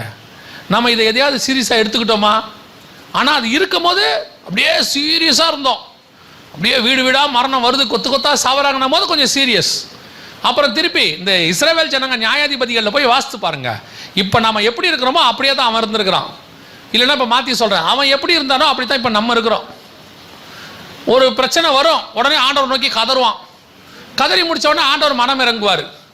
கொஞ்ச நாள் ஒழுங்காக இருப்பான். திருப்பி என்ன பண்ணுவான் தெரியுமா? திருப்பி போயிடுவான். இப்போ நம்ம இருக்கிறோமே அந்த மாதிரி. கொரோனா வரும்போது ஒரே ஆண்டவரை நோக்கி ஜெபம், உபவாசம், ஆன்லைனில் இது, வாட்ஸ்அப்பில் இது, வாட்ஸ்அப் குரூப்பில், ஃபேஸ்புக்கில், அதில் இதில் ஆண்டவரே சபையை தரங்கப்பா திறந்துட்டார். என்ன பண்ணிய? திருப்பி இப்போ என்ன பண்ணீங்க? பழைய கதையே தான் திருப்பி இப்போ நடக்குது. அதே தான் கவனிச்சுக்கொள்ளுங்க. 2வது முத்திரை முடிஞ்சிருச்சு. ஆனால் இந்த கொரோனா முடிஞ்சிருச்சுன்னு நினைக்காதீங்க. இது கடந்து போயிருக்குது. இது ஒரு இடத்துல வந்து சேரும். மொத்தமாக ஒரு இடத்துல ஆண்டவர் எல்லாத்தையும் சேர்ப்பாரு. மற்ற 24 கொள்ளை நோய் சொன்னார்ல, அவர் வரும்போது என்ன அடையாளம் கேட்டதுக்கு அந்த கொள்ளை நோய் இப்போ நான் கண்ணுக்கு முன்னாடி போயிருக்குது. 3வது முத்திரையை பற்றி இப்போ நம்ம பார்க்க போகிறோம். மிக முக்கியமானது அதுதான் இப்போ நடந்துட்டே இருக்கு. 6ஆம் அதிகாரம் 5ஆம் வசனம் வாசிங்க.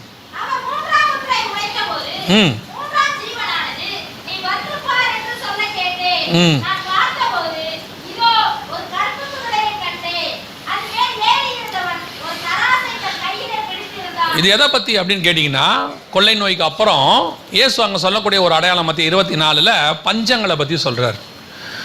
இப்போ இந்த இடத்துல எதை பற்றி சொல்லப்பட்டிருக்குதுன்னா, தராசுங்கிறது வியாபாரத்தை குறிக்குது. எந்த வியாபாரத்தை குறிக்குதுன்னா, அடுத்த வசனத்தில் 1 பணத்திற்கு 1 படி கோதுமை என்றும் 1 பணத்திற்கு 3 படி வார்கோதுமை என்றும் எண்ணெயையும் திராட்சை ரசத்தையும் சேதப்படுத்தாதே என்று 4 ஜீவன்கள் மத்தியிலிருந்து உண்டான சத்தத்தை கேட்டேன். அப்போ இது எதை பற்றி சொல்லப்பட்டிருக்கு அப்படின்னா, உணவு பஞ்சமோ அதோடு கூட வரக்கூடியதான எக்கனாமிக்கல், அதாவது வியாபார வீழ்ச்சி. 2021 ஆண்டவர் வந்து இந்த கொரோனா வந்து உச்சத்தில் இருக்கும்போது ஆண்டவர் ஒரு காரியத்தை உணர்த்துறார்.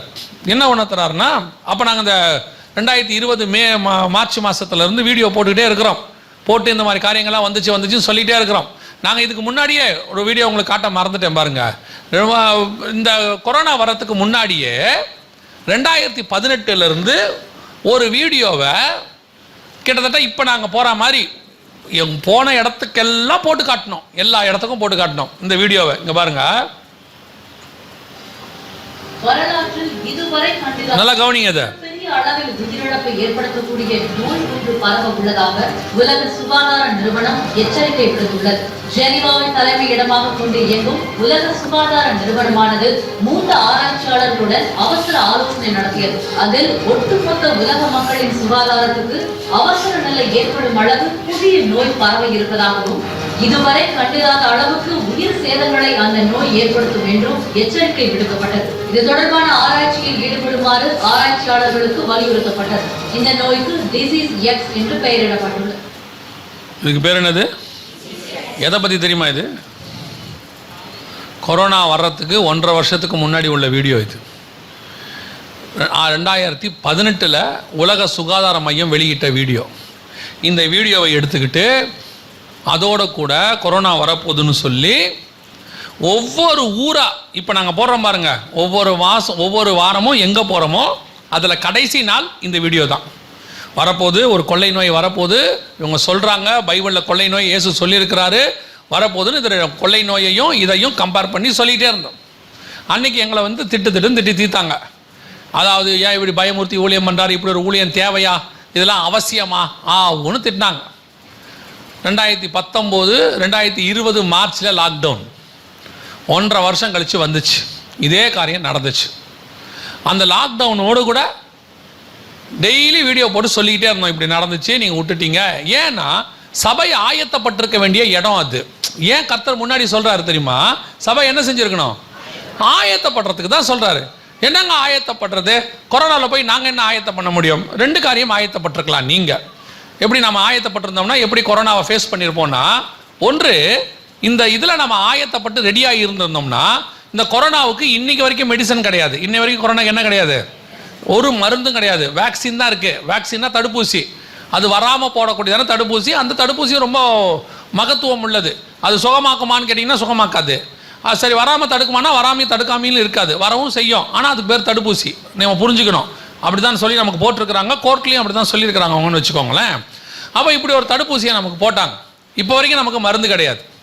ஒருவேளை இந்த 1 வருஷம் நினிவே ஜனங்களை போல நம்ம ஆயத்தப்பட்டிருப்போம் என்று சொன்னால், நல்லா கவனிங்க, ஆயத்தப்பட்டிருப்போம் என்று சொன்னால் கொரோனாவுக்கான மருந்து சபைக்குள்ள மட்டும்தான் இருந்துச்சு.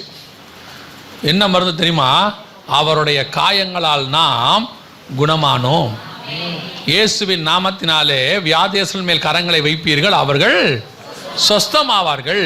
இந்த 2000 வருஷமா சபை அதை தான் செஞ்சிட்டு இருக்குது. 2000 வருஷமா நாம் என்ன பண்ணியிருக்கிறோம்? குணமாக்காத நோயே இல்லை. அன்னைக்கு இதே மாதிரி ஒரு குவாரண்டைன் நோய் இருந்துச்சு இயேசு காலத்தில். ஊருக்குள்ளே விட மாட்டாங்க, தனிச்சு வச்சிருவாங்க. ஊருக்குள்ளே வரக்கூடாது, ஒருத்தர் பார்க்கக்கூடாது, தொடக்கூடாதுன்னு வச்சுருந்தாங்க. என்ன நோய்? குஷ்டம்னு ஒன்று இருந்துச்சு. அந்த நோயை தொட்டு அன்று இயேசு சுகமாக்கினார். அதே மாதிரி ஒரு குவாரண்டைன் நோய் தான் இப்போ வந்துச்சு.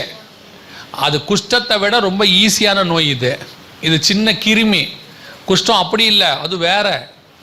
அதையே ஆண்டவர் சுகமாக்கிட்டார். அதுக்கப்புறம் ஆண்டவர் குருடர்கள் பார்வையிடுகிறார்கள், செவிடர்கள் கேட்கிறார்கள், முடவர்கள் நடக்கிறார்கள், மரித்தோர் உயிர்ப்பிக்கப்படுகிறார்கள், இப்படி ஆரம்பித்து இன்னைய வரைக்கும் எல்லா வியாதியும் சர்ச்சில் சுகமாகி இருக்கு. எத்தனையோ பேருக்கு எய்ட்ஸ் கூட சுகமாக இருக்குது, கேன்சர் சுகமாக இருக்குது. ஆனால் கொரோனாவை பார்த்து சர்ச்சு மூடிக்குச்சு. சர்ச்சு மூடிச்சுன்னா நான் கதவை சொல்லலை. சர்ச்சு கதவுங்கிறது சாதாரணம், அது அரசாங்கம் சொல்லிச்சு, கீழ்ப்படிஞ்சு மூடணும். நம்ம கதவு மூடிக்குச்சு. பயம், வீட்டை விட்டு வெளியவே வரல, யாரையும் வீட்டுக்குள்ளே சேர்க்கவும் இல்லை. பாஸ்டர் சொல்கிறாரு, நான் உங்கள் வீட்டுக்கு வந்து ஜாம் பண்ணலாமா? வேணாம் பாஸ்டர், நீங்கள் ஃபோன்லேயே பண்ணுங்க. ஏன்? உங்கள் வார்த்தைக்கு ஃபோன்லேயே வல்லமை உண்டு. ஒரு வார்த்தை சொல்லும், நீர் என் வீட்டுக்கு வருவதற்கு நான் பாத்திரவான் அல்ல. ஏன்? உங்கள் மூலியமாக கொரோனா வந்துருச்சுன்னா. ஒரு அப்பா கேட்டார் பையனை ஃபோன் பண்ணி, அப்பா உனக்கு பிள்ளை பிறந்திருக்கே, பார்க்க வரலான் இருக்கு, உங்களுக்கு இருமல் இருக்குதா? இல்லைப்பா. சளி இருக்குதா? இல்லைப்பா. கடந்த 10 நாளில் ஜுரம் வந்திருக்குதா? அவர் கேட்டார், ஏப்பா நீ பையனா டாக்டரா? பேரப்பிள்ளை பிறந்திருக்குது, பேரப்பிள்ளையை பார்க்க போகிறதுக்கு பையனை கேட்குறாரு, எப்பா நான் வரலான் இருக்கிறேன் இன்னைக்கு. பையன் திருப்பி அப்பாவை கேட்குறான், இன்னைக்கு உங்களுக்கு ஜுரம் வந்துச்சா? 10 நாளில் சளி பிடிச்சதா? இருமல் இருக்குதா? அப்பா கேட்குறான், என்னப்பா டாக்டர் மாதிரி கேட்குறேன், நீ என்ன பையன் மாதிரியே இல்லையா? அவன் சொல்கிறான், இல்லைப்பா உங்களுக்கு ஏதாவது வந்து பையனுக்கு வந்துட்டா. அவ்வளோ விசுவாச குடும்பம், அவ்வளோ விசுவாச குடும்பம். ஏன்? இந்த கொரோனாவில் நீங்கள் படிக்க வேண்டிய பாடம் என்ன தெரியுமா? மருந்து இல்லை, சுகமாக்க முடியும். ஆனால் யாரால சுகமாக்க முடியும்? ஏசப்பா தான் சுகமாக்குவாரு, உங்களை கொண்டு தான் சுகமாக்குவாரு. ஆனா உங்களுக்கு என்ன வேணும் சுகமாக்குறதுக்கு? விசுவாசம் வேணும். உங்களுக்கு பேர் என்ன? பேரு தான் விசுவாசி. வேஸ்ட் பேர் தான் விசுவாசி. பேர் நல்லா பார்த்தீங்கன்னா வெள்ளச்சாமின்னு இருக்கும், கருப்பா இருப்பான், பார்த்துருப்பீங்களா? அதே மாதிரி தான் பேர் தான் என்னது? விசுவாசி. விசுவாசமே இல்லாத வாசி இது. விசுவாசமே கிடையாது. விசுவாசம் இருந்திருந்தால் கொரோனா சுகமாகி இருக்கும். உங்க வீடு ஒரு ஹீலிங் சென்டரா மாறி இருக்கும். உங்க வீட்டுக்குள்ள அற்புதம் நடந்திருக்கும்.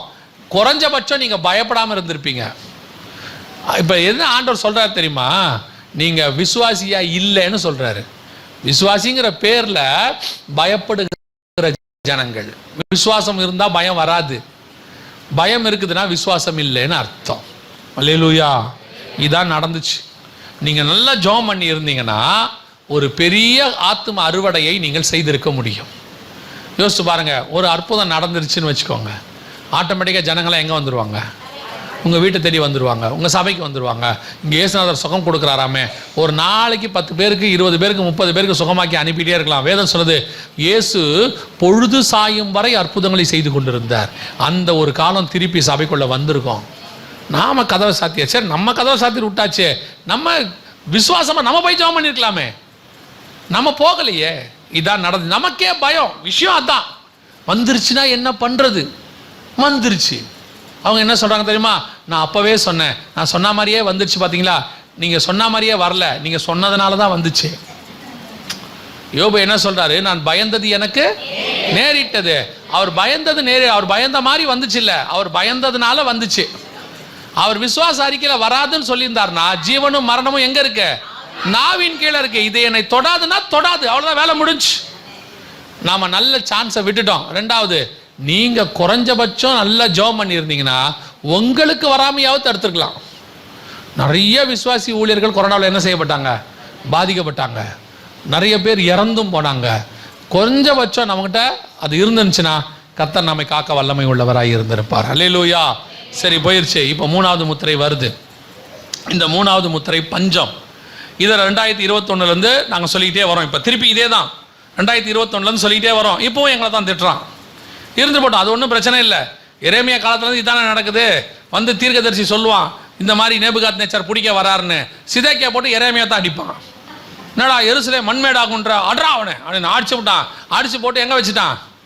காவல் வீட்டில் கொண்டு போய் வச்சு விட்டாங்க. அந்த காலத்துலேருந்து இதுதான் நடக்குதுன்னு வச்சுக்கோங்க. போய் சொல்கிற தீர்க்கதரிசியெல்லாம் அடிப்பான். இன்னும் நீ அபத்தம் பேசுகிறாய். அப்புறம் அவனே கண்ணு குருடாகி போவான். சிதேக்கியா கூட்டிகிட்டு போய் என்ன பண்ணுவான்? கண்ணை குருடாக்கி கூட்டிகிட்டு போவாங்க. நல்ல விதமாக சொன்னால் கேட்க போகிறது இல்லை, சொன்னால் நம்மளை தான் திட்டுவான். அப்புறம் கொரோனாவில் பாதிக்கப்பட்டு ஐசியூலேருந்து ஃபோன் பண்ணுறாங்க, பிரதர் எனக்காக ஜெபம் பண்ணி கொள்ளுங்க. ஏன் கண்ணு குருடானோ? சொல்லும் போதே கேட்டிருக்கலாம்ல. இதுதான் இன்னைக்கு நடந்துட்டு இருக்குது. திருப்பியும் சொல்கிறேன், 2021 இதை சொல்லிட்டு இருக்கிறோம். மிகப்பெரிய எக்கனாமிக்கல் கிரைசிஸ், தராசை பிடித்திருந்தான். அதோடு கூட வசனம் தெளிவாக சொல்லுது, உணவு பாதிக்கப்படும். எந்த உணவை பற்றி 2000 வருஷத்துக்கு முன்னாடி கர்த்தர் சொல்றாரு பாருங்க. ஒரு பணத்திற்கு ஒரு படி கோதுமை என்றும் ஒரு பணத்துக்கு 3 படி வார்கோதுமை. 2021 ஆண்டவர் சொன்னார், இந்த 3வது முத்திரை வரப்போது, நீ அதை பற்றி பேச தொடங்குன்னு சொன்னார். கரெக்டாக 2021 நவம்பர் மாதம் மிக துல்லியமாக உக்ரைன் ரஷ்யா பிரச்சனை ஆரம்பிச்சிச்சு. ஆரம்பித்த உடனே உலகத்திலேயே கோதுமை தயாரிக்கிற நம்பர் 1 நாடு உக்ரைன், நம்பர் 2 நாடு ரஷ்யா. ரெண்டும் சண்டை போட ஆரம்பித்த உடனே கோதுமை உற்பத்தி நின்றுச்சு. நின்ன உடனே உலகமே கோதுமை பஞ்சத்துக்குள்ளே போக தொடங்குச்சு. 2021 ஏப்ரல்ல இருந்து நாங்கள் சொல்லிட்டு இருக்கிறோம். நடந்தது 2021 நவம்பரில். 2022 ஆரம்பிக்கும் போது, இது வரைக்கும் சொன்ன போது அந்த 6 மாதம் யாருக்கும் அது ஒன்றும் புரியல. கொஞ்சம் பேருக்கு மட்டும் புரிய தொடங்குச்சு. எப்பன்னு கேட்டிங்கன்னா 2022 மே மாதத்தில் ஸ்ரீலங்கா திவாலாச்சு. எதனால திவால் தெரியுமா? வசனம் கீழே போவாங்க, பத்திரிக்கை அது அவங்க ஊர் பத்திரிக்கை என்ன வந்திருக்குது பாருங்க. உணவு பஞ்சம் தாக்கும் ஸ்ரீலங்கா, இலங்கை திவாலானது. திவால்னா தராசு, எக்கானமி, கீழே உள்ளது உணவு பஞ்சம். பர்டிகுலரா அப்படியே வார்த்தை நிறைவேற தொடங்குச்சு. 100% கர்த்தர் சொன்னபடியே உணவு பஞ்சம் கொஞ்சம் கொஞ்சமாக ஒவ்வொரு ஊராக ஆரம்பிச்சிச்சு, ஒவ்வொரு ஊராக வந்துச்சு. அதுக்கு அடுத்து பாகிஸ்தான். நாங்கள் சொல்லிக்கிட்டே இருந்தோம், பாகிஸ்தானில் 9 மணி நேரம் கரண்ட் கட்டு, பாகிஸ்தானில் பால் கிடைக்கல, பாகிஸ்தானில் வந்து கோதுமை பிரச்சனை வருது, எல்லாம் வந்துச்சு. சரியாக ஆண்டவர் சொன்னபடி 2023 ஆரம்பிக்கும் போது அந்த 6வது வசனம், ஒரு பணத்திற்கு ஒரு படி கோதுமை என்றும் ஒரு பணத்துக்கு 3 படி வார்கோதுமை என்றும், அந்த வசனம் அப்படியே நிறைவேறிச்சு. பாகிஸ்தானில் மிகப்பெரியதான பஞ்சம். பாகிஸ்தானில் கடுமையான உணவு பஞ்சம் நிலவி வரும் நிலையில் கோதுமை மாவு வாங்க முயன்ற போது கூட்ட நெரிசலில் சிக்கி 4 பேர் உயிரிழந்த சம்பவம் அதிர்ச்சியை ஏற்படுத்தியுள்ளது. பாகிஸ்தானின் பொருளாதார நெருக்கடியால் அத்தியாவசிய பொருட்களின் விலைகள் பின்னடைந்துள்ளன. குறிப்பாக பாகிஸ்தான் மக்கள் உணவின் முக்கிய அங்கமான கோதுமைக்கு கடுமையான தட்டுப்பாடு ஏற்பட்டுள்ளது. 1 கிலோ கோதுமை மாவு 1500 ரூபாய் வரை விற்கப்படுகிறது. என்னது 1500 ரூபாய்? என்னது 6ஆம் வசனம் என்ன சொல்லுது? ஒரு பணத்திற்கு ஒரு படி கோதுமை அப்படின்னா நீங்கள் நினச்சக்கூடாது 1 ரூபாய்க்கு ஒரு கோதுமை நினைக்கக்கூடாது. அங்கே என்ன சொல்லியிருக்கு தெரியுமா? 1ஆம் நூற்றாண்டில் ஒரு பணங்கிறது எவ்வளோ தெரியுமா? எவ்வளோ தெரியுமா? இப்போ சீஷர்கள் வந்து இயேசுவை கேட்குறாங்க. 5000 புருஷர் வந்துட்டாங்க மீட்டிங்க்கு. புருஷர் மட்டுமே எத்தனை பேர்? 5000. அப்போது பெண்கள் வந்திருப்பாங்க, பிள்ளைகள் வந்திருப்பாங்க, எல்லாரும் சேர்த்து ஒரு 10,000 பேர்னு வச்சுக்கோங்களேன். இந்த 10,000 பேருக்கு சாப்பாடு போடணும்னு கேட்குறாங்க. அதனால தான் அவர் வனாந்தரத்தில் கூப்பிட்டு போய் எல்லாரையும் உட்கார வச்சார். 10,000 பேருக்கு சாப்பாடு போடுறதுக்கு எவ்வளோ ஆகும்னா ஆண்டவர் சொன்னார்ல, நீங்களே உணவு கொடுங்கள் அப்படின்னும் போது விசேஷங்கள் எவ்வளோ ஆகும்னு சொன்னாங்க? 200 பணம் ஆகும் என்று சொன்னார்கள். 10,000 பேருக்கு 200 பணம் அப்படின்னு சொன்னால் ஒரு பணத்துக்கு எத்தனை பேருக்கு சாப்பாடு போடலாம்? குறைஞ்சபட்சம் இப்போ 1000 பேருக்கா? ஐயோ, என்ன என்னோட மேக்ஸில் வீக்கான ஆள்லாம் இருக்குது, நான் தான் வீக்குன்னு நினச்சேன். அப்போ கணக்கு பார்த்துங்க, 100 பணத்துக்கு 5000 பேருக்கு போடலாம். அப்போ ஒரு பணத்துக்கு 50 பேருக்கு போடலாம் சாப்பாடு. 1 கிலோ கோதுமை 1500 ரூபான்னா நம்ம ஊருக்கு 750-800 ரூபா. 800 பேருக்கு எத்தனை பேருக்கு சாப்பாடு போடலாம்? ஒரு 8 பேருக்கு போடலாமா? ஆனால் அங்கே எத்தனை பேர் சாப்பாடு தெரியுமா? கிட்டத்தட்ட 1500 ரூபா விற்கிது. பார்த்துக்குங்க, அப்போ எவ்வளோ பேருடைய சாப்பாடு? 1 கிலோ கோதுமை அவ்வளோ விலை விற்க ஆரம்பிச்சிருச்சுன்னு அர்த்தம். ஸ்ரீலங்காவில் 1 கிலோ கோதுமை 3000 ரூபா. நேற்று 1 லிட்டர் பால் 1000 ரூபா.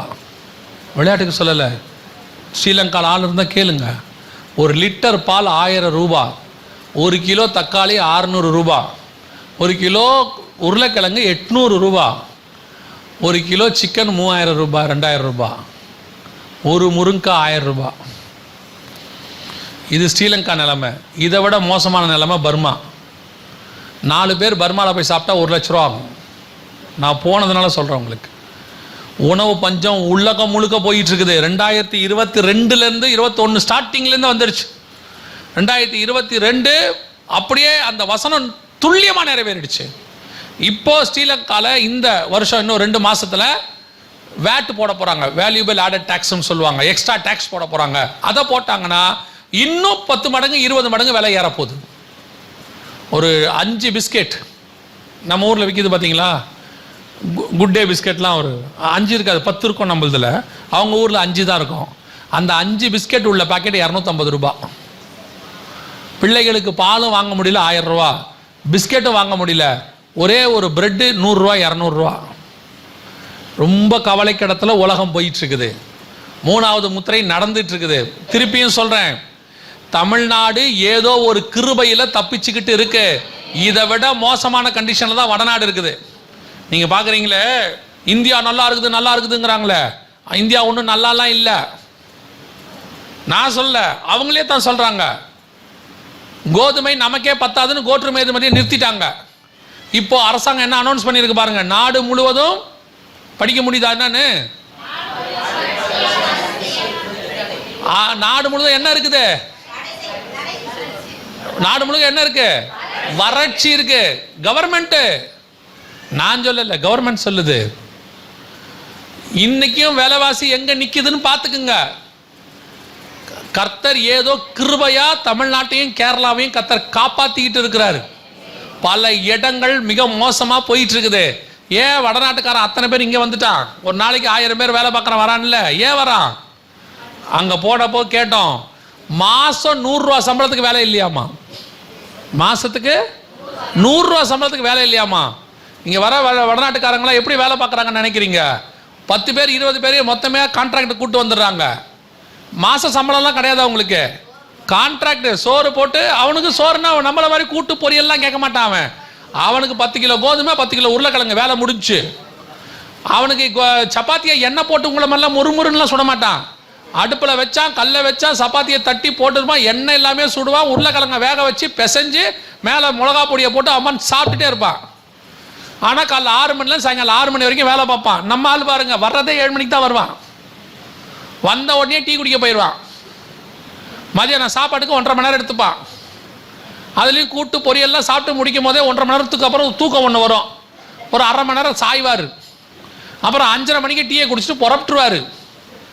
ஏன் வடநாட்டுக்காரன் இவ்வளோ வந்து இங்கே வேலை பார்க்குறான் தெரியுமா? அவன் ஊரில் மாதம் கூட சம்பளம் கொடுக்க வழியே கிடையாது. அங்கங்கே புறப்பட்டு இந்தியா முழுக்க போயிட்டு இருக்கிறான். ஏதோ கிருபை. திருப்பியும் சொல்கிறேன், இங்கே இருக்கிறவங்களாம் பெரிய ஞானமுள்ள அரசியல்வாதிலாம் கிடையாது. கர்த்தர் நம்மேல் வச்ச தயவு இங்கே பாதுகாத்துட்டு இருக்குது. அன்னையிலேருந்து நான் அதை தான் சொல்லுவேன். உங்களுக்கு தான் என்ன கான்செப்ட் தெரியுமா? டிஎம்கே இருந்தால் நல்லா இருக்கும், ஏடிஎம்கே இருந்தால் நல்லா இருக்கும், காங்கிரஸ் இருந்தால் நல்லா இருக்கும், கம்யூனிஸ்ட் தான் நல்லா இருக்கணும். என்னை பொறுத்த வரைக்கும் கர்த்தர் இருந்தால் தான் நல்லா இருக்கும். யார் இருந்தாலும் அது கர்த்தருடைய துணை நமக்கு இருக்கணும். இப்போ வரைக்கும் அதான் நடந்துக்கிட்டே இருக்குது. யோசித்து பாருங்க. நான் தான் சொல்லுவேன், நீங்கள் வந்து புனித பயணம்னு எருசலேமுக்கெல்லாம் போகிறத விட்டுட்டு ஒரு ட்ரிப்பு ஸ்ரீலங்காவுக்கு போயிட்டு வாங்க, அதை விட கம்மி தான், அதை விட கம்மி தான். ஒரு ட்ரிப்பு மணிப்பூர் போயிட்டு வாங்க, எருசலேமுக்கு போயிட்டு வரதை விட காசு பாதி தான் செலவாகும். ஆனால் நீங்கள் போயிட்டு வர்றதுக்குள்ள கர்த்தருக்குள்ள நீங்கள் பலப்பட்டு விடுவீர்கள். ஏன் தெரியுமா? அங்கே இருக்கக்கூடிய ஊழியங்களை போய் பாருங்க, அங்கே இருக்கிற பஞ்சங்களை பாருங்க, கஷ்டத்தை பாருங்க, அந்த ஜனங்க என்னென்ன பண்ணுறாங்கன்னு கொஞ்சம் போய் பாருங்க. 1000 ரூபாய்க்கு காலையிலேருந்து சாயங்காலம் வரைக்கும் நிற்பாங்க. இந்த ஒரு 1000 ரூபாய் இலவசமாக கிடைக்கிறதுக்கு. இந்த கோதுமை பேக்கெட்டை பாகிஸ்தானில் ஒரு மூட்டையை வாங்குறதுக்கு 4 பேர் செத்துட்டான். 5ஆம் அதிகாரம் 6ஆம் வசனம் 100% என்ன செய்து நிறைவேறி கொண்டே இருக்கு. அந்த வசனத்துல இன்னொன்னு இருக்கு. ஆண்டவர் அழகா சொல்லி இருக்கிறார். என்ன தெரியுமா சொல்றாரு? எண்ணெயையும் திராட்சை ரசத்தையும் சேதப்படுத்தாத. என்ன ஒரு தீர்க்க தரிசனமான வார்த்தை பாருங்க. இந்த எண்ணெயும் திராட்சை ரசமும் இவ்வளோ உணவு பஞ்சத்துக்கு நடுவில் எது பாதிக்காம இருக்கும்? இன்னைக்கு உலகத்தின் பொருளாதாரத்தை காப்பாற்றுற நம்பர் 1 பொருள் எது தெரியுமா? எண்ணெய் தான் காப்பாத்திட்டு இருக்குது. கச்சா எண்ணெய் நம்ம சொல்றோமே, உலக பொருளாதாரத்தையே மொத்தம் காப்பாத்துது. இப்போ கூட 3ஆம் உலக யுத்தம் ஏன் வெடிக்க போகுது தெரியுமா? அவங்க எண்ணெய் கப்பலை போக விட மாட்டேங்கிறாங்க, அந்த பக்கமும் இந்த பக்கமும். அதனால தான் விலைவாசி ஏறுதுங்கிறான். ஆனால் எண்ணெய்க்கு பஞ்சமே இல்லை. கோதுமை உற்பத்தி இல்லை, ஆனால் எண்ணெய் உற்பத்தி இருக்கு. சவுதி அரேபியாவில் டெய்லி என்ன பண்ணுறாங்க? ஈரானில் எடுக்கிறாங்க, சவுதி அரேபியாவில் எடுக்கிறாங்க, ரஷ்யாவில் எடுக்கிறாங்க, ஏன் இந்தியாவிலே எடுக்கிறாங்க. எண்ணெய் பிரச்சனை இல்லை, எண்ணெய் தான் இன்னைக்கு காப்பாற்றிக்கிட்டு இருக்குது. ஆனால் இந்த வசனம் என்னைக்கு உள்ளது தெரியுமா? இன்று உள்ளதில்ல, 1900 வருஷத்துக்கு முன்னாடி உள்ளது. பத்மு தீவிலே யோவானுக்கு கொடுக்கப்பட்டது. இத்தனை துல்லியமாய் தீர்க்க தரிசனம் உரைக்கிற தேவனும் வேதமும் உலகத்தில் வேறு ஒன்று கிடையவே கிடையாது. நம்முடைய ஆண்டவராக இயேசு கிறிஸ்துவும் பரிசுத்த வேதாகமும் மட்டும்தான். அதை கர்த்தர் நம்ம கையில் எழுதி கொடுத்திருக்கிறார். அதை தான் ஆண்டவர் சொல்றார், நான் என்னுடைய மகத்துவங்களை அவர்களுக்கு எழுதி கொடுத்தேன். அவர்கள் அதை கையில் இருக்கிற தேவனுடைய புக்கை விட்டுட்டு ஃபேஸ்புக்கில் உட்காந்துருக்கான். என்ன நடக்கும்? என்ன நடக்கும்? உலகம் போற போக்கே சரியில்லை. உலகம் எந்த போக்கில் போனாலும் சரி, நம்ம போற போக்க ஒருத்தர் பாதுகாக்கிறவர் இருக்கிறாரு, பத்திரமா பாதுகாத்துக் கொள்வார். இன்னைக்கு 3வது முத்திரையின் காலம் போயிட்டு இருக்கு. இந்த வருஷம் இன்னும் உச்சத்துக்கு போகும். வேர்ல்டு எக்கனாமிக்கல் ஃபாரம்னு ஒன்று இருக்கு. அவனே சொல்லிட்டான், மிக மோசமான இடத்துக்கு உலகம் போயிட்டு இருக்குது. விலைவாசி இன்னும் பெரிய இடத்துக்கு போக போகுது. பேப்பரில் பாருங்க, நான் சொல்றது எதுவுமே இல்லை, எல்லாத்துக்கும் இங்கே ப்ரூஃப் இருக்குது. எல்லாம் சொல்ல தொடங்கிட்டாங்க. விலைவாசி இன்னும் ஏறும், கொஞ்சம் கொஞ்சமாக ஏறிக்கிட்டே போகும். வாங்க முடியாத இடத்திற்கு உலகம் போக போகிறது. கடும் வறட்சி, பஞ்சம். 3வது முத்திரைக்கான காலம். சரி, இப்போ 2வது முத்திரைக்கு ஒரு வீடியோ உங்களுக்கு காட்டணும். கொள்ளை நோய் வரப்போகுதுன்னு சொல்லி உலக சுகாதார மையம் சொல்லிச்சு, அதே மாதிரி வந்துச்சு. இப்போ வேதத்தில் சொன்னபடி இதெல்லாம் ப்ரூஃப். இதுக்கு வேல்யூபிள் ஆர்டர், என்ன சொல்றது, ஒரு அடிஷ்னல் டாக்குமெண்ட் அப்படின்னு சொல்லுவாங்க. இப்போ ஒரு யூஎன் சொல்லியிருக்கிற வீடியோ கவனிங்க. யூஎன் என்ன சொல்லுதுன்னு பாருங்க. அதாவது ஐநா சபை என்ன சொல்லியிருக்குன்னு பாருங்க.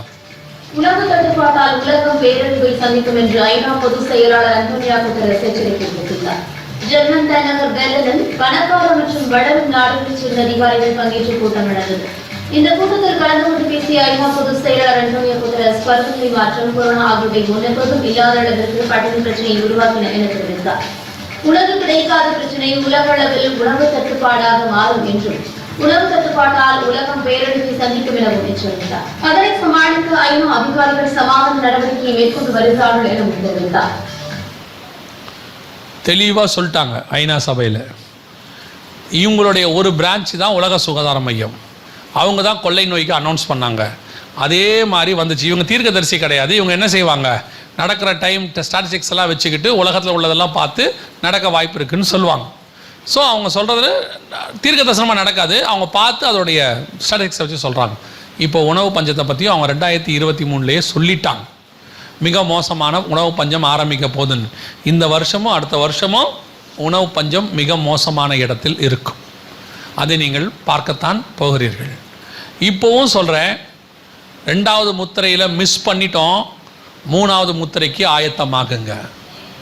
ஆயத்தமாகுங்கன்னா என்ன செய்யணும்? உணவு பஞ்சம் வரப்போகுது. ஆயத்தமாகணும்னா என்ன செய்யணும்? போகும்போதே என்ன பண்ணிடணும்? ஆளுக்கு 10 மூட்டை கோதுமையை என்ன பண்ணிடுங்க, வாங்கிட்டு போயிடுங்க. 10 எண்ணெயை டின்னு வாங்கிட்டு போயிடுங்க. ஏன்னா இந்த ஆள் சொல்லிட்டான், நடக்குமோ நடக்காதோன்னு தெரியாது, இருந்தாலும் என்ன பண்ணிடுவான்? அதெல்லாம் ஆயத்தப்படுதல். கொள்ளை நோய்க்கு ஆயத்தப்படுங்கன்னா மருந்து வாங்கிட்டு போங்கன்னு அர்த்தம் கிடையாது. கொள்ளை நோய்க்கு ஆயத்தப்படணும்னா எப்படிப்பட்டிருக்கணும்? ஆயத்தம் விசுவாசத்தில் வளர்ந்துருக்கணும். இப்போ நாம் இதில் ஆயத்தப்படணும்னா என்ன அர்த்தம் தெரியுமா? ஒரு காரியத்தை நன்றாக கவனியுங்கள். இந்த கொள்ளை நோய் வரப்போவது, இந்த பஞ்சம் வரப்போவது உண்மை, வரப்போவதில் ஆரம்பிச்சாச்சு. இது பாதி தூரத்துக்கு நம்ம வந்துட்டோம். இப்போ உச்ச நிலையை அடையும். கொரோனா 2019 ஆரம்பிச்சிருச்சு டிசம்பரில். ஆனால் மார்ச் மாதம் வரைக்கும் நமக்கு ஒன்றும் பெருசாக தெரியாது. லாக்டவுன் போட்ட பிறகு தான் நமக்கு என்னவாச்சு, பெருசாக தெரிஞ்சிச்சு 4 மாதம் கழிச்சு. இப்போ அதே மாதிரி தான் இப்போது உணவு பஞ்சம் போயிட்டே இருக்குது. இப்போ பெருசாக தெரியாது. இந்த வருஷமும் அடுத்த வருஷமும் ரொம்ப பெருசாக போகும்போது இப்போ ஒரு கூட்டம் சொல்லணும், அதெல்லாம் நடக்காது, கர்த்தர் கிருபை உள்ளவர் அப்படின்லாம் சொல்லுவாங்க. அது உங்கள் பாடு. ரெண்டாவது, உங்கள் தீர்க்கதரிசிகள் வேறு இப்போ என்ன சொல்லியிருக்கிறாங்கன்னு வேறு எனக்கு தெரியாது. 1ஆம் தேதி என்ன சொன்னாங்க, திருநாங்கள் இருக்காங்களா இல்லை? இப்போ நிறையா நம்மளால் திருந்திட்டான். முந்தியெல்லாம் தீர்க்க தரிசன செய்தின்னு போடுவாங்க. இப்போ 1ஆம் தேதி தீர்க்க தரிசன செய்தின்னு போடுறதில்ல, வாக்குத்தத்த செய்தின்னு போட்டுடுறாங்க, புது வருட செய்தின்னு போட்டுடுறாங்க, சேஃப் கேம் விளையாடுறாங்கன்னு வச்சுக்கோங்களேன். சரி, இருந்துட்டு போட்டோம். இப்போ உங்கள் தீர்க்கதரிசிகள் சொல்கிறதெல்லாம் உங்களோட இருக்கட்டும், பைபிள் சொல்கிறத நான் உங்களுக்கு சொல்கிறேன். ஸோ இந்த 3வது முத்திரை போகும்போது நாம் என்ன செய்யணும்னா, இதுக்காக உணவை வாங்கி வைக்கிறதாவோ இல்லை இப்போ சேர்த்து வைக்கிறதோ கண்டிப்பாக கூடாது. ஏன்னா வசனத்தின்படி சேர்த்து வச்சா என்ன ஆகும், அதை பூச்சி என்ன செய்யும், அரிச்சு போடணும் ஆண்டவர் சொல்லிட்டார். சரி, அப்போ இப்போ நம்ம என்ன செய்யணும் அப்படின்னு கேட்டிங்கன்னா, பைபிளில் பஞ்சகாலம் வந்ததப்போ என்ன ஆண்டவர் என்ன செஞ்சுருக்கிறாருன்றதை நம்ம கொஞ்சம் பார்க்கணும். இப்போ இஸ்ரவேலில் ஒரு பஞ்சம் வந்தது. அந்த பஞ்சம் எந்த அளவுக்கு கொடிதாக இருந்தது அப்படின்னு கேட்டிங்கன்னு சொன்னால், வசனம் சொல்லுது, ஒரு புல்லு குதிரைக்கு புல்லு கூட என்ன செய்யலையா, கிடைக்கலையா. அதே மாதிரி ஒரு பஞ்சம் ஒன்று எந்த காலத்தில் வந்தது, ஈசாக்கு காலத்தில் வந்தது. நீங்கள் ஆதியாகமத்தின் புத்தகம் 27ஆம் அதிகாரத்தில் வாசிக்க முடியும். அந்த பஞ்சம் வந்தபோது ஈசாக்கு என்ன செய்தாரா, ஆண்டவர் சொல்கிறாரு, என் வார்த்தையின்படி இந்த தேசத்தில் விதைன்னு சொல்கிறார். அப்படின்னா என்ன அர்த்தம், இதெல்லாம் நடக்கும்போது பஞ்சம் வரும்போது உலகத்துக்கு பஞ்சம் வரும். ஈசாக்கு விதைத்தார், கர்த்தர் அவரை 100 மடங்கு அந்த வருஷத்தில் ஆசீர்வதித்தார். அந்த வார்த்தை தான் அங்கே ரொம்ப முக்கியம். ஏதோ பஞ்சம் வந்தது ஒரு வருஷம், ஆசீர்வதிச்சது இன்னொரு வருஷம் இல்லை. பஞ்சம் வந்த வருஷத்தில் வசனம் சொல்லுது 100 மடங்கு கர்த்தர் அந்த வருஷத்தில் ஆசீர்வதித்தார். அப்படின்னா என்ன அர்த்தம், உலகத்துக்கு பஞ்சம் வரும், ஈசாக்குக்கு விதை விளையும். உலகத்துக்கு பஞ்சம் வரும், எலியாவுக்கு காக்கா சாப்பாடு கொண்டு வரும். இஸ்ரவேல் முழுக்க பஞ்சம் வரும், சாரிபாத்தினுடைய வீட்டுக்குள்ள மாவும் எண்ணெயும் குறைவுபடாமல் இருக்கும். அந்த தேவன் இன்னும் ஜீவனோடு கூட இருக்கிறார். அன்னைக்கு தீர்க்க தரிசனம் உரைத்தவர் தான் இன்னைக்கும் தீர்க்க தரிசனம் உரைச்சிருக்கிறாரு. அன்னைக்கு காப்பாத்தின தேவன் இன்னைக்கும் காப்பாற்றுவார். இவங்க என்ன சொல்லுவாங்கன்னா, அதெல்லாம் அறிவுக்கு ஒத்து வராதுங்க, நாம ஏதாவது செய்யணும். நான் சொல்லுவேன், உங்க அறிவை தூக்கி தயவு செய்து குப்பை தொட்டியில போட்டுருங்க. உங்க அறிவை வச்சு ஒன்றும் செய்ய முடியாது. உங்க அறிவு எவ்வளோ தூரம் வேலை செய்யுதுங்கிறத நீங்க கல்யாணம் பண்ணும் போது நீங்க புரிஞ்சிருப்பீங்க, நம்ம அறிவு எவ்வளோ அழகா வேலை செஞ்சிச்சின்னு. அதனால உங்களுக்கு சொல்றேன், உங்க அறிவு என்பது பார்க்கும்போது மட்டும் நல்லா இருக்கிற மாதிரி தெரியும். அதுக்கப்புறம் காலம் ஃபுல்லாக ஏன் பண்ணோன்னு யோசிச்சுக்கிட்டே இருக்கும். அதனால சொல்கிறேன், உங்கள் அறிவெல்லாம் கொஞ்சம் ஓரமாக வச்சுட்டு நீங்கள் என்ன பண்ணுங்க, ஆண்டவரை நோக்கி பாருங்க. வேதம் சொல்லுகிறது, மாவும் எண்ணெயும் குறைவுபடாதபடி பாதுகாக்கிற தேவன் ஒருத்தர் இருக்கிறார். இப்போ ஆண்டவர் என்ன பண்ண போறாருன்னு கேட்டிங்கன்னா, உங்களை அற்புதமும் அதிசயமாய் நடத்த போகிறார். எப்படி அற்புதம் அதிசயமாய் நடத்துவார் அப்படின்னு கேட்டால், இப்போது சிலிண்டர் கிட்டத்தட்ட 800 ரூபாய் ஆகி போச்சுன்னு வச்சுங்களேன். இப்போ இந்த வருஷம் எலெக்ஷன் வரதுனால இன்னொரு 100 ரூபா குறைப்பாங்க. ஒன்றும் கவலைப்படாதீங்க, மே மாதம் வரைக்கும் உங்களுக்கு குறைச்சிருவாங்க. உடனே நீங்கள் விலைவாசி குறைந்து விட்டது, ஆகவே பிரியமானவர்களே அதெல்லாம் நினைக்காதீங்க. ஜூன் மாதம் இருக்குது உங்களுக்கு, சரியா? மேலே எலெக்ஷன் இருக்கு, அதனால இன்னும் 100 ரூபா கூட குறையும், இன்னும் விலைவாசி குறையும். நம்மால் சொல்லுவாங்க, உலகத்திலேயே விலைவாசி ஏறிக்கொண்டிருக்கும் போது ஆப் கே இந்தியா கே அப்படின்னு சொல்லி இந்தியாவில் விலைவாசி என்ன செஞ்சிருச்சு, குறைஞ்சிருச்சும்பா. எல்லாம் மே மாதம் வரைக்கும். எலெக்ஷன் முடியட்டும், அடுத்த நாள் பாருங்க, ரிசல்ட் வர வரைக்கும் நீங்க வெயிட் பண்ண வேண்டாம். எல்லா மாநிலத்திலையும் எலெக்ஷன் முடிஞ்சிருச்சுன்னு சொல்லட்டும், உங்க கேஸ் விலையை பாருங்க, 2000 ரூபாய்க்கு போனாலும் ஆச்சரியப்படுறதுக்கு இல்லை, அப்படிதான் இருக்கும். அப்போ நமக்கு எப்படி இதில் ஆண்டவர் போஷிக்க போகிறார் அப்படின்னு கேட்டா, நீங்க போய் கேஸ் கடையில் நின்ன உடனே அதோ கர்த்தரால் ஆசீர்வதிக்கப்பட்டவரே உள்ளே வாரும், உங்களுக்கு மாத்திரம் சிலிண்டர் 700 ரூபாய் சொல்ல போறாங்களா? இல்ல. பெட்ரோல் பங்குக்கு போய் நின்ன உடனே உங்க தலைக்கு பின்னாடி ஒரு ஒளிவட்டம் தெரிகிறது, நீங்கள் தேவனுடைய குமாரன் ஆமேன் அப்படின்னு சொல்லி குறைக்க போறாங்களா? இல்ல, ஒன்றும் செய்ய மாட்டான். இன்னும் சொல்ல போனா, நம்மளை பார்த்த உடனே 10 ரூபாய் எக்ஸ்ட்ரா கேட்பான். ஏன் அப்படின்னு கேட்டிங்கன்னா, இந்த உலகத்தாருக்கு அவங்களுக்கு கஷ்டம் இருக்கும் போது முகம் சோர்வு அடைஞ்சிரும். நமக்கு இந்த சோத்திரம் பண்ணிட்டு போகும்போது கஷ்டம் இருந்தாலும் முகம் நல்லா இருக்கும். நம்மளை நல்ல ஆண்டவரை சொல்லி கொடுத்தது எப்படி சொல்லி கொடுத்துருக்காருன்னா, உபவாசம் இருந்தாலும் நல்ல எண்ணெய் தடவி தலைவாரி நல்ல நீட்டாக போங்கிறாரு. இப்போ நம்ம போனோம்னாலும் ஒருத்தங்கிட்ட போய் கேஸ் இல்லைன்னா யார் உங்கள் வீட்லையா, சும்மா கதை விடாதீங்க, உங்களை பார்த்தாலே தெரியல, நல்லா சாப்பிட்டு நல்லா தெம்பா வந்திருக்கீங்கம்பா. நம்மளுக்கு ஆண்டவர் கொடுத்துருக்கிற முகம் அப்படிப்பட்டதான ஒரு முகம். அது தேவனுடைய கலை நம்ம முகத்தில் இருக்குது. அது கலையாக இருக்குதுங்கிறான்ல, வேற ஒன்றும் இல்லை, தேவ சாயல் நம்மகிட்ட இருக்குது. அதனால உங்களுக்கு எனக்கும் 10 ரூபா எக்ஸ்ட்ரா கேட்டானே ஒழிய குறைக்கல மாட்டான். அப்போ எப்படி கர்த்தர் ஆசீர்வதிக்க போறார்? எவ்வளவு வேணாலும் விலைவாசி ஏறும், அதை வாங்குகிற அளவுக்கு கர்த்தர் உங்களையும் என்னையும் பலப்படுத்த போகிறார். இதுதான் கையின் பிரயாசத்தை ஆசீர்வதிக்கிறதுங்கிறது. கர்த்தர் அதை கண்டிப்பா செய்ய போறார். பஞ்சம் இருக்கும். ஈசாக்குக்காக ஆண்டவர் தேசத்தின் பஞ்சத்தை மாற்ற மாட்டார். உடனே ஈசாக்குடைய வயல்ல மட்டும் மழை பெய்யாது. ஆனா ஒண்ணு நடக்கும், ஈசாக்கு விதைக்கிற விதை மட்டும் முளைக்கும். எப்படிங்க முளைச்சது? கர்த்தர் அவனை ஆசீர்வதித்தார். நம்மளை பார்த்து கேட்பாங்க, எப்படிங்க இவ்வளோ கஷ்டத்தில் நீங்கள் நல்லா இருக்கிறீங்களா, எப்படி முடிக்கிறீங்க? நாங்கள் ஒன்றும் பெரிய அறிவாளிலாம் இல்லை, கர்த்தர் எங்களை ஆசீர்வதிச்சார், ஆகவே நாங்கள் ஆசீர்வாதமாக இருக்கிறோம். கொரோனாவில் நிறைய பிரச்சனை வந்தோடனே ஒரு பெரிய காஃபி கம்பெனி ஓனர், கிட்டத்தட்ட 200 கோடி ரூபாய்க்கு அதிபதி, சூசைட் பண்ணி செத்துட்டார். நீங்கள் படிச்சிருப்பீங்க பேப்பரில். பெரிய காஃபி கம்பெனி ஓனர், நிறைய சொத்து இருக்குது, வித்து அடைச்சிட முடியும்.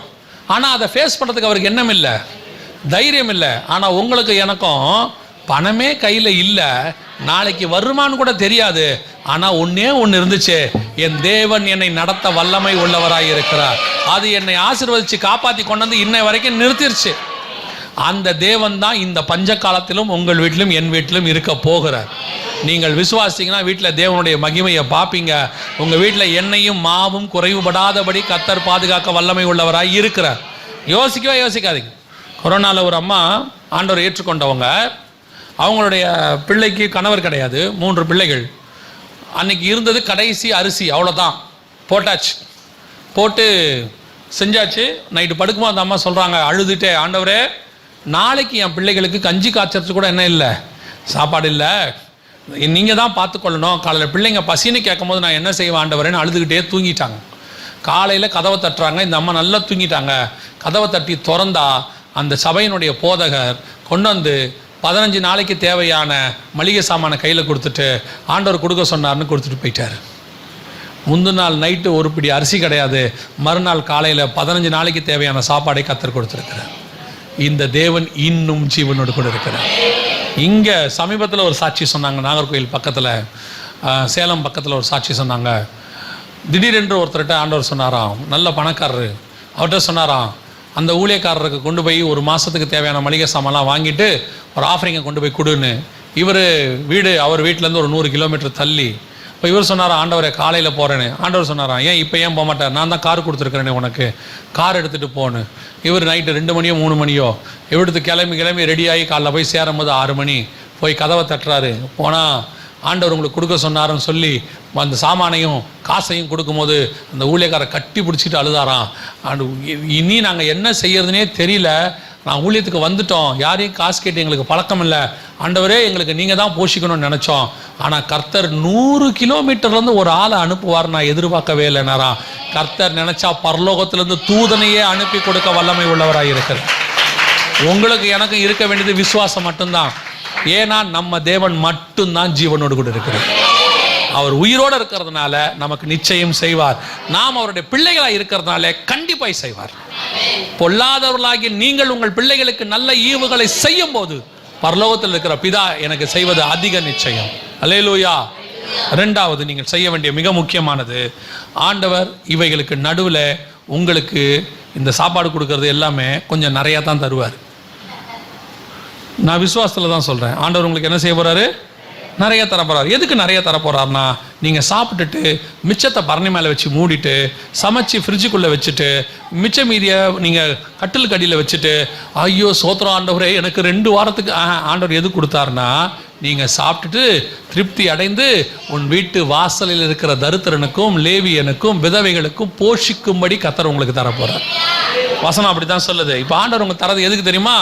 உங்களுக்கும் உங்களோடு கூட இருக்கக்கூடியதான அந்நியர் பரதேசிகள் யார் யாரெல்லாம் சாப்பாடு இல்லாமல் இருக்கிறாங்களோ அவர்களுக்கு கொடுக்கும்படி கர்த்தர் கொடுத்திருக்கிறார்.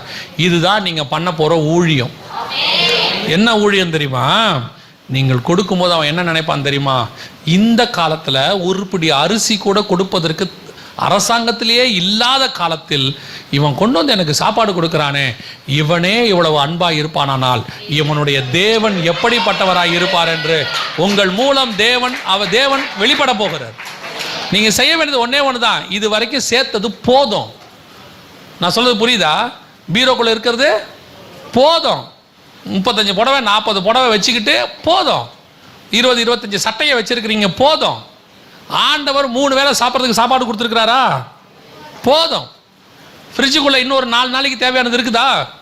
போதும். விட்டுருங்க, நல்லா சாப்பிடுங்க. உங்களை சாப்பிட வேணானே சொல்ல, அதோட கூட இல்லாதவங்களுக்கு கொடுங்க. எனக்கு எனக்கு எனக்கு எனக்குன்னு வச்சு 45 வயசு தான் ஹார்ட் அட்டாக்ல போயிட போறீங்க. நீங்க என்ன நினைக்கிறீங்கன்னா, தெரியாம இந்த மீட்டிங்க்கு வந்துட்டோம் போல, இருந்தாலும் என்ன இப்படி சொல்லி அனுப்புறானே போகும்போதுன்னு. பின்ன என்ன, எவ்வளோ போட்டாலும் மொத்தத்தையும் மொக்கிறது. இப்படி போகும்போது திங்கிறது, வரும்போது திங்கிறது, வாயை அரைஞ்சிக்கினே இருக்கு. சில ஆட்கள்லாம் பார்த்தீங்கன்னா நமனமாங்குது. அப்புறமா வந்து பாஸ்டரை கேட்குது, என்னன்னே தெரியல பாஸ்டர், உடம்பு ஊதிக்கிட்டே போகுது. டாக்டர் கூட என்னன்னே தெரியல, என்ன திங்கிறது, அரைக்கிறத நிறுத்திடுங்க, ஊதுறது நின்றோம். இதில் வேற கேட்டால் ஒரு ஆசீர்வாதம் வேற, ஆண்டவர் இடது புறமும் வலது புறமும் கழுகி பெருகும்படி செய்தார்.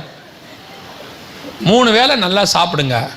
இன்னொன்று, உங்கள் பிள்ளைங்கிட்ட சொல்லுங்க, இந்த சாப்பாடை கொஞ்சம் வேஸ்ட் பண்ண வேணாம்னு சொல்லுங்க. கொண்டு போய் அப்படியே குப்பையில் கொட்டுது. இந்த சாப்பாடு, ஒரு வேளை சாப்பாடு இல்லாமல் 100 கோடி பேர் உலகத்தில் இருக்கிறான். 100 கோடி பேர். நான் என்ன சொல்கிறேன், சாப்பாடு வாங்குங்க. சில ஆட்கள்லாம் பார்த்தீங்கன்னு சொன்னால், அந்த சாப்பாடை வாங்கும் போது இந்த மணல் கலவை சிமெண்ட் கலவையை வாங்குற மாதிரி மொத்தமாக கூம்பாக கொட்டிக்கிறான். அப்படியே எல்லாத்தையும் கொட்டி கொட்டி கொட்டி சுற்றி அவர் தட்டு எடுத்துகிட்டு வரும்போது பார்த்தீங்கன்னா பொண்ணுக்கு சீர்வரிசை கொண்டு வர மாதிரியே கொண்டு வராங்க எல்லாத்தையும் வச்சு. எதுக்கு அப்படி கொண்டு வருவிய? எங்கே ஓடி போகுது அந்த சாப்பாடு? கொஞ்சம் கொஞ்சமாக போட்டு 4 தடவை தின்னா என்ன? இப்போ நடக்கிறதுக்கு கஷ்டம். அப்படியே மொத்தத்தையும் கொண்டு வந்து காட்டு, அப்புறம் திங்க முடியாமல் அப்படியே எல்லாத்தையும் வச்சுட்டு என்ன செய்யலாம்? கர்த்தர் அளவுக்கு அதிகமாக கொடுக்குறாரு, என்ன செய்யறது? கத்தியை வைப்பாரு, தொண்டையில் கத்தியை தான் வைக்கணும். கொஞ்சம் கொஞ்சமாக சாப்பிடுங்க, கீழே கொட்டாதீங்க, வேஸ்ட் பண்ணாதீங்க. அதே நேரத்தில் ஏழைகளை நினைங்க. ஆண்டவர்கிட்ட பிடிச்ச ஒரு விஷயம் என்ன தெரியுமா? தரித்திரருக்கு உதவி செய்வது. சோதோம் ஏன் அழிஞ்சிச்சு தெரியுமா? சோதோம் ஏன் அழிஞ்சிச்சுன்னு ஆண்டவர் சொல்வார், வெறும் ஓரின சேர்க்கை மட்டும் அவங்களுக்கு காரணம் இல்லை சோதோம் அழிஞ்சதுக்கு. வாசிங்க, எசேக்கியேல் புஸ்தகம் 16ஆம் அதிகாரம் 49வது வசனம் வாசிங்க பார்ப்போம்.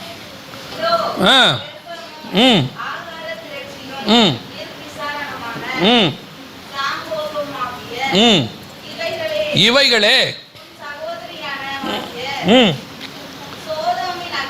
சோதோமுடைய அக்கிரமத்தில் ஒன்று என்னன்னா, ஆகார திரட்சி. நிறைய சாப்பாடு இருந்துச்சு, நிறைய, அது பாவம் இல்லை. ஆகார திரட்சி நிறைய ஆண்டவர் கொடுக்குறாரு, அளவுக்கு அதிகமாகவே கொடுக்குறாருன்னு வச்சுக்கோங்களேன். தொடர்ந்து வாசிங்க.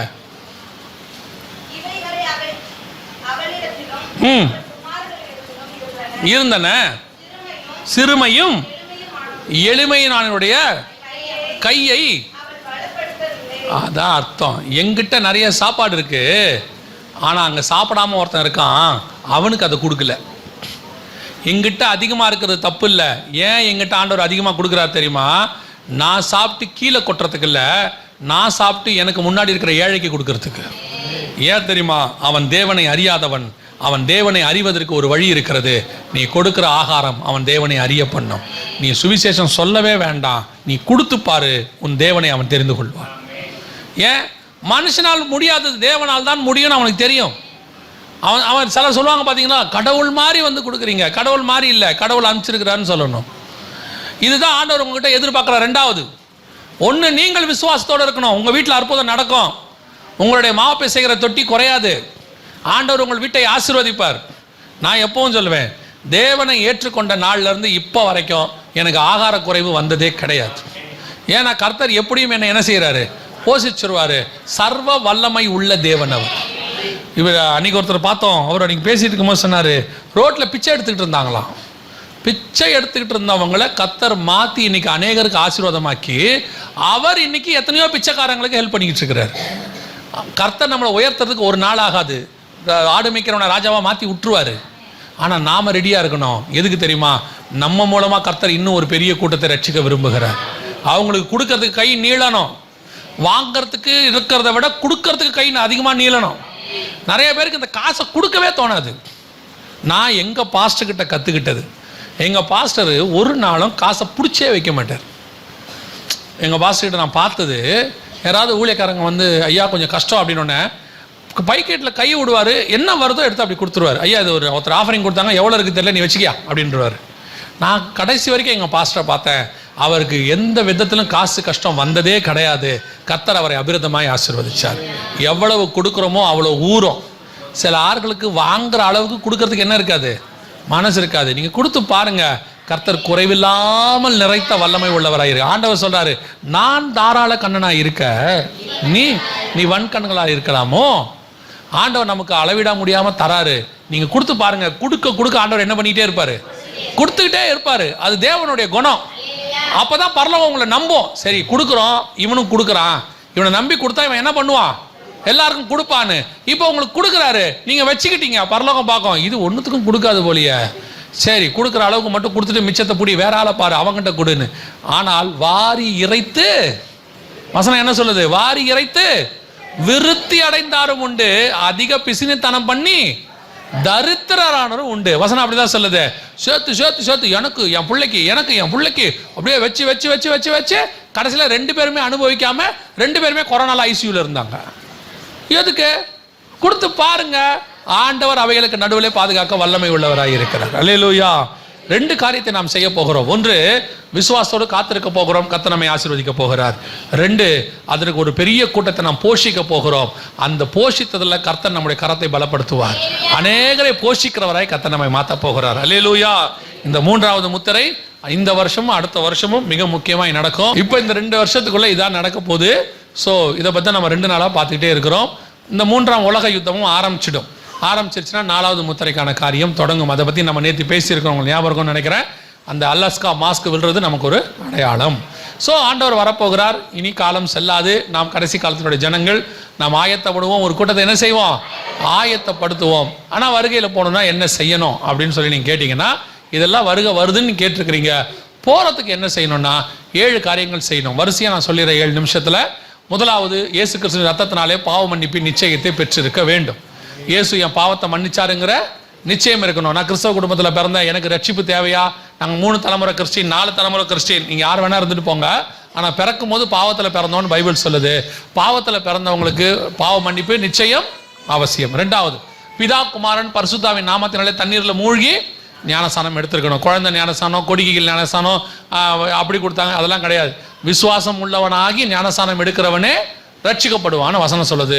ஞானம் வந்த பிறகு எடுக்கிற ஸ்நானமே ஞான ஸ்நானம். கர்த்தருக்கு பயப்படுதலே ஞானத்தின் ஆரம்பம். தீமை விட்டு விலகுதலே கர்த்தருக்கு பயப்படுகிற பயம். அப்போ ஞானஸ்தானம் எப்போ எடுக்கணும்? தீமை விட்டு விலகி கர்த்தருக்கு பயந்து இனி பாவம் செய்ய மாட்டேன்னு அறிக்கை செய்து பாவத்துக்கு மரித்து நீதிக்கு உயிர்த்தெழுதல், அந்த ஞானஸ்தானத்தை நம்ம எடுக்கணும். இதை நீங்கள் எடுக்க ஒப்பு கொடுங்க. எடுக்காவிட்டால் ஜலத்தினாலும் ஆவியினாலும் பெறவாவிடில் ஒரு பரலோக ராஜ்யத்தில் பிரவேசிக்க முடியாது. 3வது, 4:30 எபேசியர், மீட்கப்படும் நாளுக்கென்று முத்திரையான பரிசுத்த ஆவி, பரிசுத்த அபிஷேகத்தை பெற்றிருக்க வேண்டும். பரிசுத்த அபிஷேகத்தை பெறாமல் போகவே முடியாது. அவர்தான் மூத்த போதகர், அவர்தான் நம்மை கொண்டு போய் பரலோகத்திலே சேர்க்க போறவர். 4வது, அப்போஸ்தலர் நடவடிக்கைகள் 2:40 சொல்லுது, மாறுபாடான சந்ததியை விட்டு விலகி உங்களை ரட்சித்துக் கொள்ளுங்கள் இருக்கு. உங்களுக்கும் உலகத்துக்கும் என்ன இருக்கணும்? வேறுபாடு இருக்கணும். வேறுபாடு உள்ள வாழ்க்கை ரொம்ப முக்கியம்.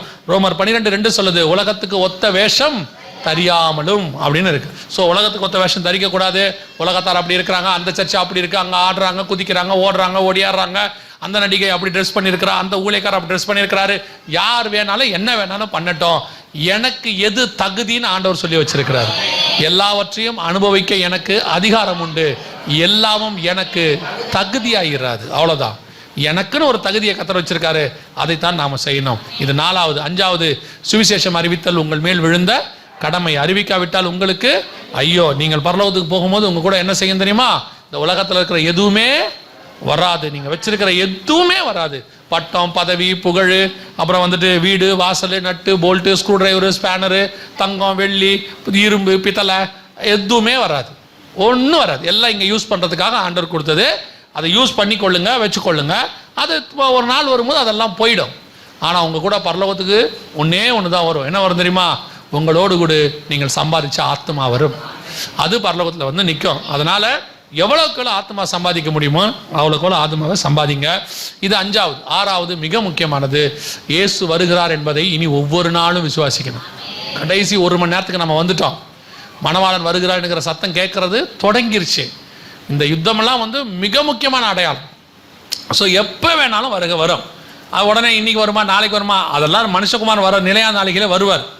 ஆனால் ஆயத்தப்பட்டு நிற்க வேண்டியது நம்முடைய வேலை. ஏன்னா நமக்கு இருக்கிறது 1 நிமிஷம்தான், 1 இமை பொழுது தான். அதை விட்டாச்சுன்னா அதுக்கப்புறம் 7 வருஷம் சான்ஸே கிடையாது. ஸோ இப்போ ஆண்டவர் நமக்கு வாய்ப்பு கொடுத்துருக்கிறாரு. ஒவ்வொரு நாள் படுக்க போகும்போது, ஆண்டவரே இந்த ராத்திரி வேளையில் நம்முடைய வருகை இருக்குமானால் நான் எடுத்துக்கொள்ளப்பட வேண்டும். காலையில் எழுந்திருக்கும் போது, ஆண்டவரே இந்த பகல் நம்முடைய வருகை இருக்குமானால் நான் எடுத்துக்கொள்ளப்பட வேண்டும். அது ஊறிடணும். குடும்பமாக நாங்கள் வரணும் ஆண்டவரே, அது அப்படியே உங்கள் வாஞ்சியாக மாறிடணும். எங்களை ஆசீர்வதியும் ஆண்டவரே, நீங்கள் ஜெபம் பண்ணுறீங்கள, அதுக்கு பதிலாக நீங்கள் வரும்போது எங்களை எடுத்துக்கொள்ளுங்க ஆண்டவரேன்றதை உங்கள் ப்ரேயராக மாற்றிடுங்க. டெய்லி அதை சொல்லுங்கள். ஆண்டவர் வரும்போது இந்த வருகையில் போகிறதுக்கு இது மிக முக்கியமான ஒரு வழியாக இருக்கும். 7வது கடைசியாக, முடிவு பரியந்தம் நிலைநிற்கிறவனே ரட்சிக்கப்படுவான். ஏதோ ரட்சிக்கப்பட்டேன் அப்படி இல்லை, ரட்சிப்பு பூரணப்படணும். எடுத்த ஞானஸ்தானத்துக்கு உண்மையாக இருக்கணும். பெற்றுக்கொண்ட பரிசுத்த ஆவியானவரை துக்கப்படுத்தாமல் பார்த்துக்கணும். வாழ்கிற வேறுபாடு உள்ள வாழ்க்கையை கடைசி வரைக்கும் வாழணும். தேமா பிரபஞ்சத்தின் மேல் ஆசை வைத்து ஓடி போனான்ற மாதிரி ஓடி போகக்கூடாது. சொல்கிற சுவிசேஷத்தை இயேசு வர வரைக்கும் சொல்லணும். அசந்து சோர்ந்து போய் அசதியாக சொல்லக்கூடாது. விசுவாசிக்கிற வருகையை கடைசி வரைக்கும் விசுவாசிக்கணும். கொஞ்சம் லேட் ஆகும் அப்படின்னு சொல்லி சோர்ந்து போயிடக்கூடாது. 6லும் முடிவு பரியந்தம் நிலைநிற்கிறவனே ரட்சிக்கப்படுவான். அல்லேலூயா. ஆண்டவர் வரப்போகிறார். கர்த்தருக்கு சித்தமானால் அவருடைய வருகையில சந்திப்போம். வெகு சீக்கிரத்தில் ஆண்டவர் வரப்போகிறார். அல்லேலூயா.